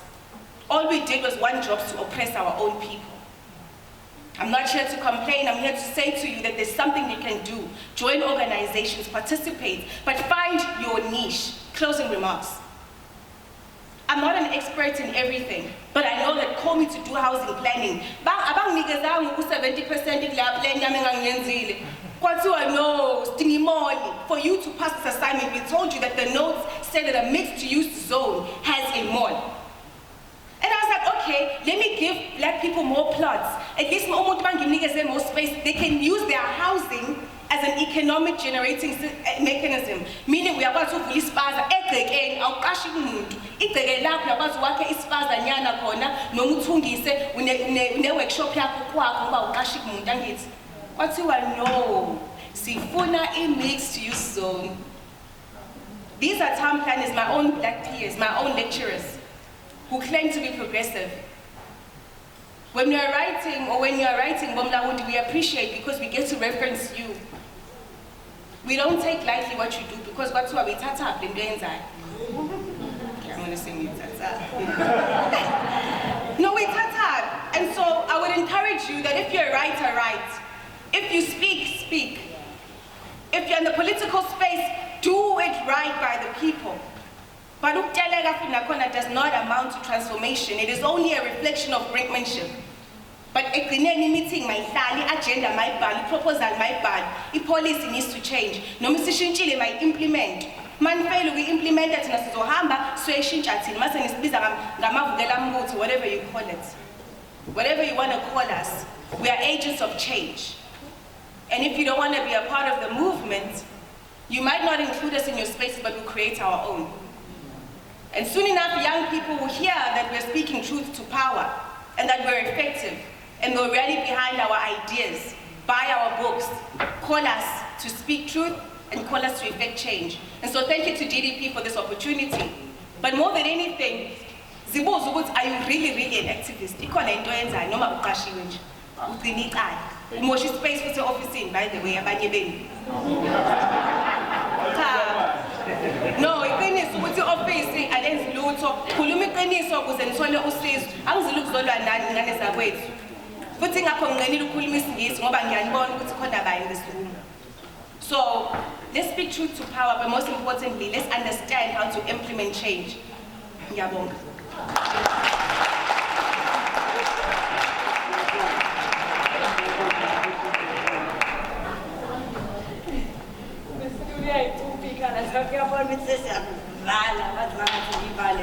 Can we give her another round of applause? We're still going to have a discussion. discussion about it, but I think the takeaway from it is that let our purposefulness have solutions. Let us not just be activists. Let us not just come to these spaces. Let us not just go to our works, but let us actually do something and action. Thank you so much, Ms. Lee, for that inspiring talk. Thank you. Our next speaker and our second theme for this discussion will present to us an overview of the National Youth Policy of 2020 to 2030 and the status of youth participation and activism in relation to social economic development in South Africa, with the focus of the role of political education and awareness, financial inclusion, and digital enablement in improving youth development outcomes. I don't know who's better to come up other than the nonsensical liar. I love it. Excuse my French, there's something very raunchy about it. The nonsensical liar. He's an activist for social and economic justice with a special focus on land and decolonization. As a black nationalist guided by black radical thought traditions, he has invested a decade in the ideational space through engagement in civil society, political organizations, and campaigns such as #FeesMustFall movement. He holds a Bachelor of Arts degree majoring in industrial, organizational, and labor studies and political sciences from UKZN. Informed by his own and other academic experiences, he describes himself as Ipara, of the corridors of knowledge and the scavenger at the dustbin of liberal academia. I don't say it like him, there's a passion that goes behind it. An adept orator and self-proclaimed holder of the rhetorical device, he provides an alternative view through an examination and investigation of life in the margins of society. He's a 2021 Andrew Mellon Foundation Fellow, currently reading towards an honors degree in political science, specializing in critical food studies. He's also a member of the UKZN Decoloniality Summer School as a presenter. It came on a ship. A rural-born, township-raised dreamer of the essential dreams, weaving a reality into existence, one word at a time, one mic at a time. The nonsensical lion. Tobani Zigalala.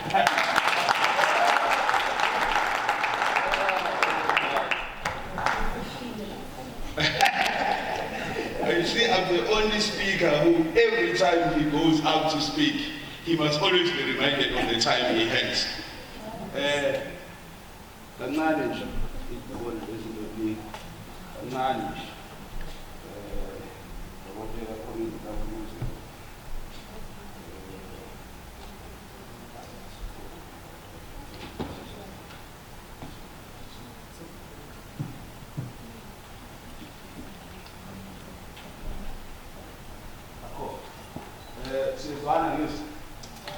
Asizwani manje icishe ile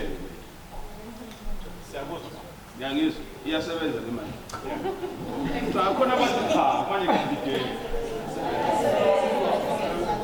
ngizwa mina nginezikhulu inkinga yami sanibona linjani ngixolise inkosi yami ngalokho kade kufundwa lo sisi siye sibhale ngoba kulezi ndawo lezi kuye kuthiwa sibhale ukuthiza ukuchazayo kodwa nje ethe ukuchaza nje mhlawumbe okubalulekile ukuphuma laphana ukuthi sina singamapara nkosi yami siyafana nje nawo bonke abantu abamnyama abaphila lelizwe ngokucela izinto zokuphila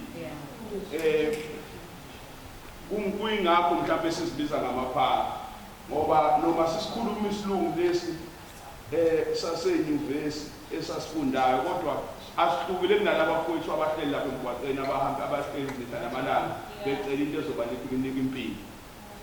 Khona umunye oshoke washo mina ngelinye ngathi awuyeke lento okuyibiza ngephara yabo. But because I think we have not taken time ngelinye ukuchaza ukuthi it's because wena mlawudi yabona ngumuntu ongajwayele ukugunda indwele ngithanda kakhulu. Mhlawumbe nangendlela our demeanor and how we dress and our style yabo. Besijwayele ukuthi masifika kwezinye indawo cha agezi lapho awuzinto nje singayitshelela amaphara lawa yabo. So we owned up to this. Fortunately we wear the insult as a badge of honor, as a marker of the journey that we have traveled and the battles that we have fought, both ideologically in terms of discourse and physically in terms of the spaces that we have went through.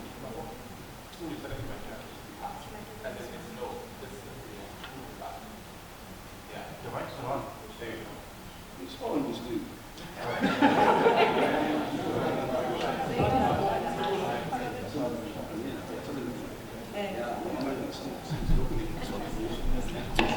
Isikhathi esinaso sincane namhlanje asinayo iliwe yokwenza lezi zinto esijwayele ukuzenza nje manje yokuforce ukuphusha isikhathi namhlanje sincane kakhulu isikhathi asigibele phezulu kwayo inkinga ikuphi la angifuni ukuphinda kakhulu lezi zinto eseyishiwo abafowethu abafike ngaphambili kumina but part of my job is to go through what we will call maybe for the purpose of today the youth development trajectory in this country. Part of my brief, as I was invited here, says I must speak under the assumption that all of us know the things that we are speaking about. So I must not speak as if because in this room are people who are involved in the very same things that we are speaking about. And that tomorrow, like me, who has attended this thing maybe for the past 4 or 5 years, I will sit in the audience, and tomorrow it will be the very same people who are sitting in the audience who are speaking. So the only thing I can do is to offer a bit of my imaginations and my meditations on it and what I think about it. But yonke esikhuluma ngayo siyayazi, sonke sine access kuyo. So angifuni ukusitaba umala ngizenzo solwazi. But what is the reality that we speak on? We live in a country that speaks of about 74% unemployed young people, right? You speak about a particular percentage, you know. I think I spoke here or I was speaking on another platform, Njoman. Ngathi into engithusa kakhulu ngiyayibona leyo ungabi unemployed, engabi employed because they may be calling into engizoyi-operation kuyona. Engithusa kakhulu ukuthi kule lizwe those who compile statistics are even able to compile statistics of saying there are young people in this country of which are not involved in anything and we don't know where they are. But we know their number, but we don't know what they're doing. They are not in school, they are not being trained for anything, they are not employed, they are not doing anything. They are just there. These are young people specifically in the ages of 15 to 24. About 66.5% of them. Asaz bagu people. Asbaz. Abeke esikoleni njengezinyingane, abaqashiwe, abatrained for anything. Bakhona nje. They are just there. And you know, Mlawudi, sometimes we must say this. You know, these statistics, sometimes when they are offered, we think it's about us. Hey, statistics South Africa loves us so much, we always, every other quarter, tell us what are the statistics in the country in terms of our unemployment and the economy and our economic performance and all those things. Some of the statistics, if you look on the other side, if you change the narrative, are there to scare us into obedience of the system. If 74% of young people in this country are unemployed, why do you think whether you are special enough to be employed? And when you are employed, why are you special enough to be paid the wage that you are supposed to be paid? Yes, kumnandi was ukuthi bangaka bethu abaqashiwe noma bangaqashiwe. But the problem is that on the other side of that, it makes each and every one of us to live under the logic that whatever job becomes available, I must take it because there are no jobs in this country. Now the truth of the matter is that is a lie. The idea that there are no jobs in this country is a lie. I will tell you why I say that in Mlawudi. I operate under the logic that says to end unemployment, you must end employment itself. Now, we must have the courage to say the things that need to be said. The reason why we do not have jobs, Mabusan, is because we operate under the logic that says for you to be working, it means being plugged into the capitalist system that must reward you for the job that you do for them. Our definition of what work means does not mean that every time I'm vugekaya, it is only work once the capitalist system has formally accepted you and has attached a wage and a time to the effort you put to make it work. Now the reason why many of us in this room are regarded unemployed, even though every other day we wake up and do work, is because the capitalist system has not quantified what our work means and has put a wage on it. Now every time they put out statistics, what they are trying to do is to scare you into joining this queue. Uthi omunye umfowethu lana ndumlawuda ekumphendwe kamnandi silwa kanjani nesystem okuyona esifitayo. Lo mlawudi gave a very nice elaborate answer. I'm going to say mlawudi, we do not feed this, the system does not feed us. In fact, we feed the system ourselves through our blood and sweat and tears. Right? Now, the challenging of the system is the starving of the system of our efforts each and every day. Because the system that they speak about, this thing that they always personify, iyagula namhlanje, iphakeme namhlanje, inemude right namhlanje, kunjani njani njani, is a thing, right? But they personify each and every day. Now we must personify it and say, lo muntu esimfita mhla namalanga, amamudzi akhe adetermine indlela zezempilo. Namhlanje sizokumnika ukudla sibone ukuthi imuthi yakhe izoma kanjani. I start there mlawudi because I think we must operate from a position of reality. Right? In this country or in this continent there is something called the African Youth Charter. I know some of you know it, which gives existence or gives space for the existence of what we call the national youth policies. In South Africa 9 years. Now, in South Africa, ifike yabhala enye ngo-2015, yaphela ngo-2020 period yakhona. Babizwa futhi abanye abantu abasha, bayothiwa bayokhonsathwa. Ya, kwathiwa bayokhonsathwa, sibaphe lapho. Kwase kubhalwa idocument yabizwa nge-National Youth Policy of the decade 2020 to 2030. Part of the youth development trajectory in this country involves what we will call youth directorate, Mavusana, and youth offices and all these things. I'm not going to focus on what they say they are going to do. What's the problem that we have a state that, because of the deliberate weakening of the states, all other important things of the state are being done by people who are not in the state itself. So private individuals are being paid to do work of the state. Now, do you think they will ever write a document that says they must be obsolete and not be able to work in the state? Never. Because they must always write documents that justify why the government must give them work and not us. The existence of the procurement tender system is sustained not by government itself only, but those who benefit from the state. Because they're the ones who write the documents that we claim are government documents. Sometimes we must ask the policy development people in the states how many policies that they've actually written. Not analyzing and saying there's problems and whatnot and bottlenecks here and there must be a development of a new policy. No. How much have they set in the policy development units and actually crafted the policy? You will find all the policy analysts, policy specialists who are working for government have never written even one policy. But they are being paid to be policy specialists. The same way we are paying government engineers who have never even built one road for us. Because all they do is to justify how much of the money of the state must we give to private individuals to do state work.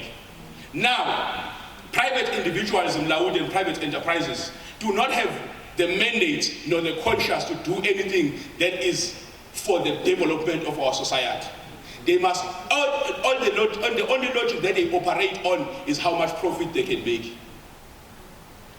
Theirs is not people-centered. Maybe I'm going to touch on that thing to say, how do we rethink development in such a way that we do not center the market as the neoliberal system wants us to do, but we actually center the individual or the human upon which development must impact. Because the problem we have is that, no IDP. Now, I will tell you, because I'm an independent person, I will call an accountant in the class that I've chosen to be to be biased to. I don't account anywhere. Government does not write any IDP, government does not write any NDP, the government has never written any national youth policy. All policies of government are written by private enterprises. All of them. You know, there is a deliberate weakening of the capacity of the states. Then you've got people standing on podiums talking about a developmental state. And you ask yourself, do they even know what a developmental state is, these people?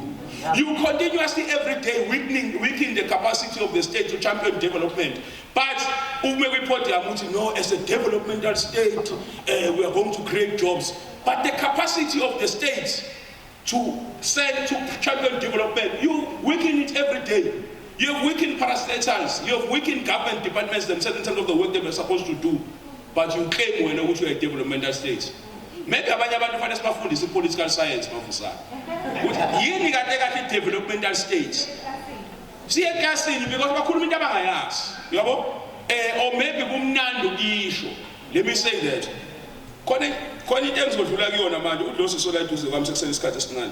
I think okunye sobuye sikuxoxe because okunye sesikuthintile vele. Uningi adethi uphosha laphana yini ngiphathe ipheshana nje.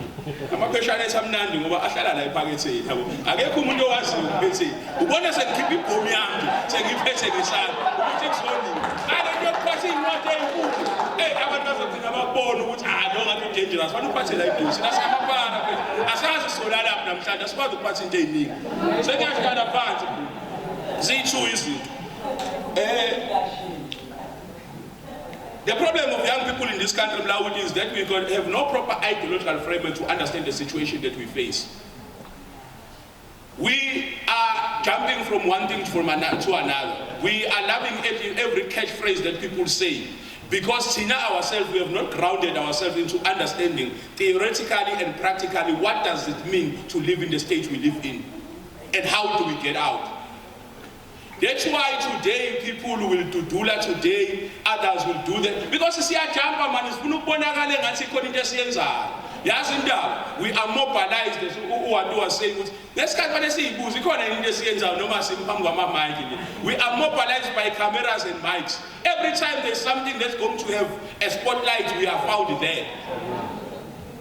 You never stop and ask yourself, how does the action I did yesterday reconcile with the action I'm taking today to take us into the collective vision of our people?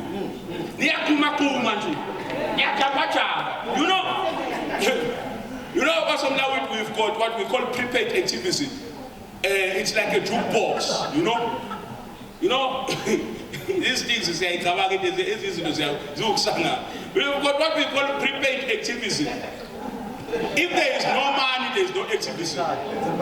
There must be manifest. I don't want to say those things because I've been seen to be speaking against particular people. But I'm saying our young people in Amlawuti, the activism depends on who's paying.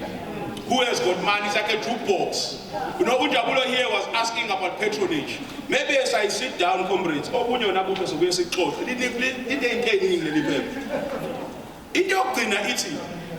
Umlawuti uJabulo khona into ayibuzile Mlawuti. Uthi uJabulo senza kanjani ukuthi singabi nama handlers. Sikwazi ukuba free sibe neactivism free engaphethwe ubaba noma ubranzi ubhuti ubani somewhere. Angifuni ukuphendula leyo ngoba usuyiphendulile. Ngifuna ukubonisha ontanga yethu. Comrades, the neo-political, neoliberal, the neo-colonial, neoliberal political elite of this country has got their wealth and capital accumulation dependent on the state. They have no business, they're not creative in anything. For them to be able to live the good lives that they live, it depends on them having access to the state or their friends having access to the state. Now what they will do, they will put in any efforts and any resources that they can put for them to have access to the state. Now, what is the warning? The warning to fellow young people is that every time you take the resources and the benefits of the neo-colonial political elite, what you are doing, you are signing a death warrant and an application for the change of your permanent address. Because what you are doing, you know, because it's in a platform.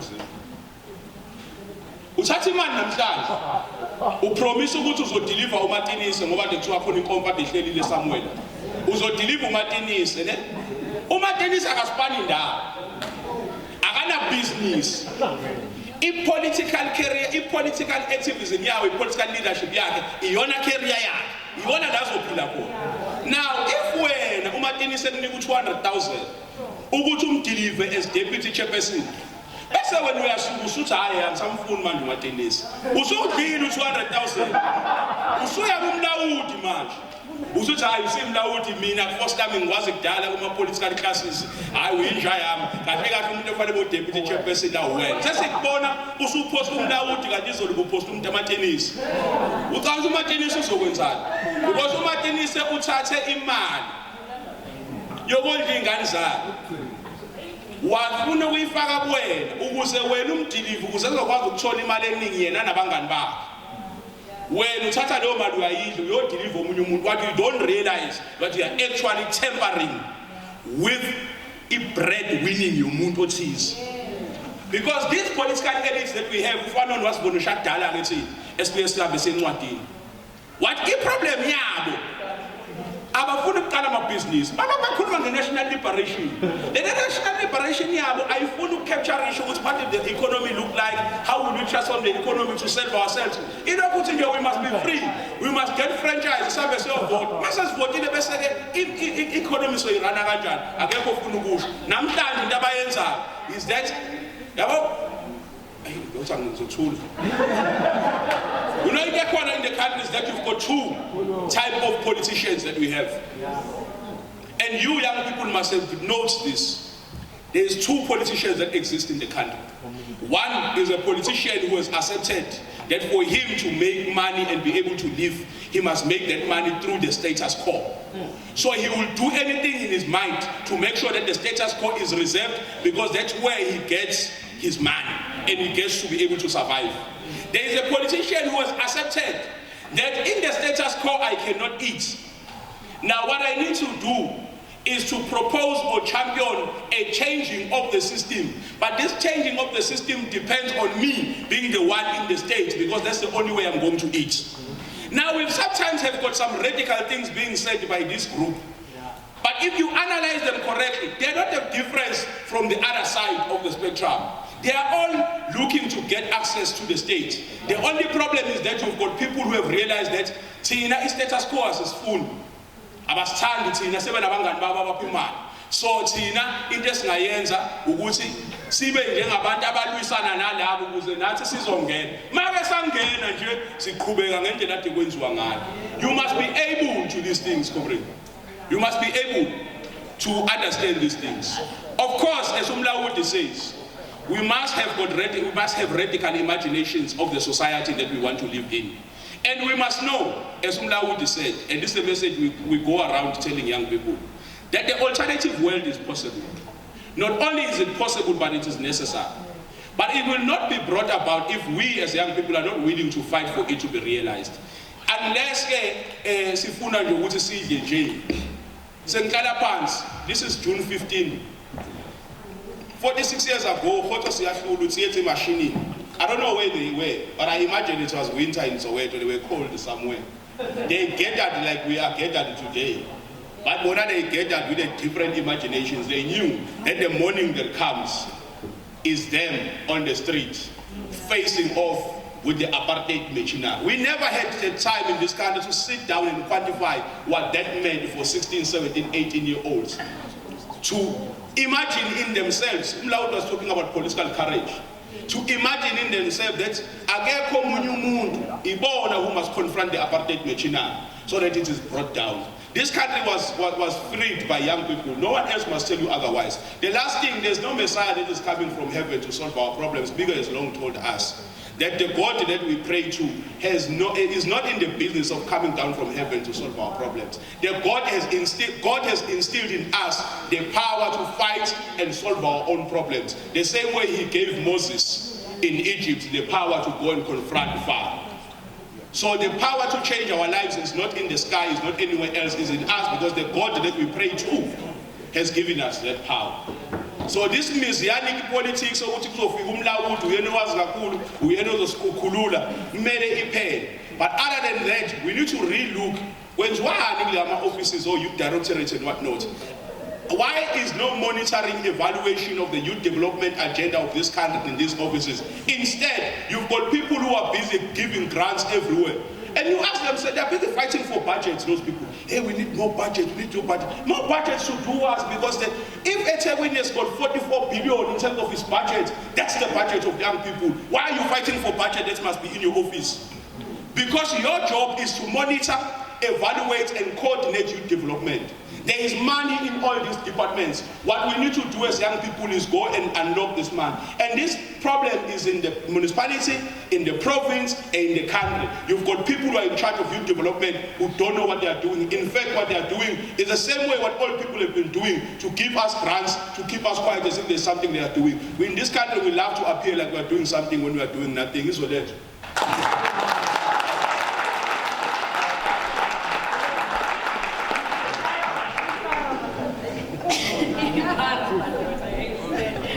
There's something about when Utobani speaks, it's like watching a movie that says based on a true story. You want to go back home, do your research, Google, find out who did what and what, who's Fanon, all of these things. So we appreciate you, Tobani. You're not nonsensical at all, as you prove time and time again when you come up to these platforms. We want to thank you.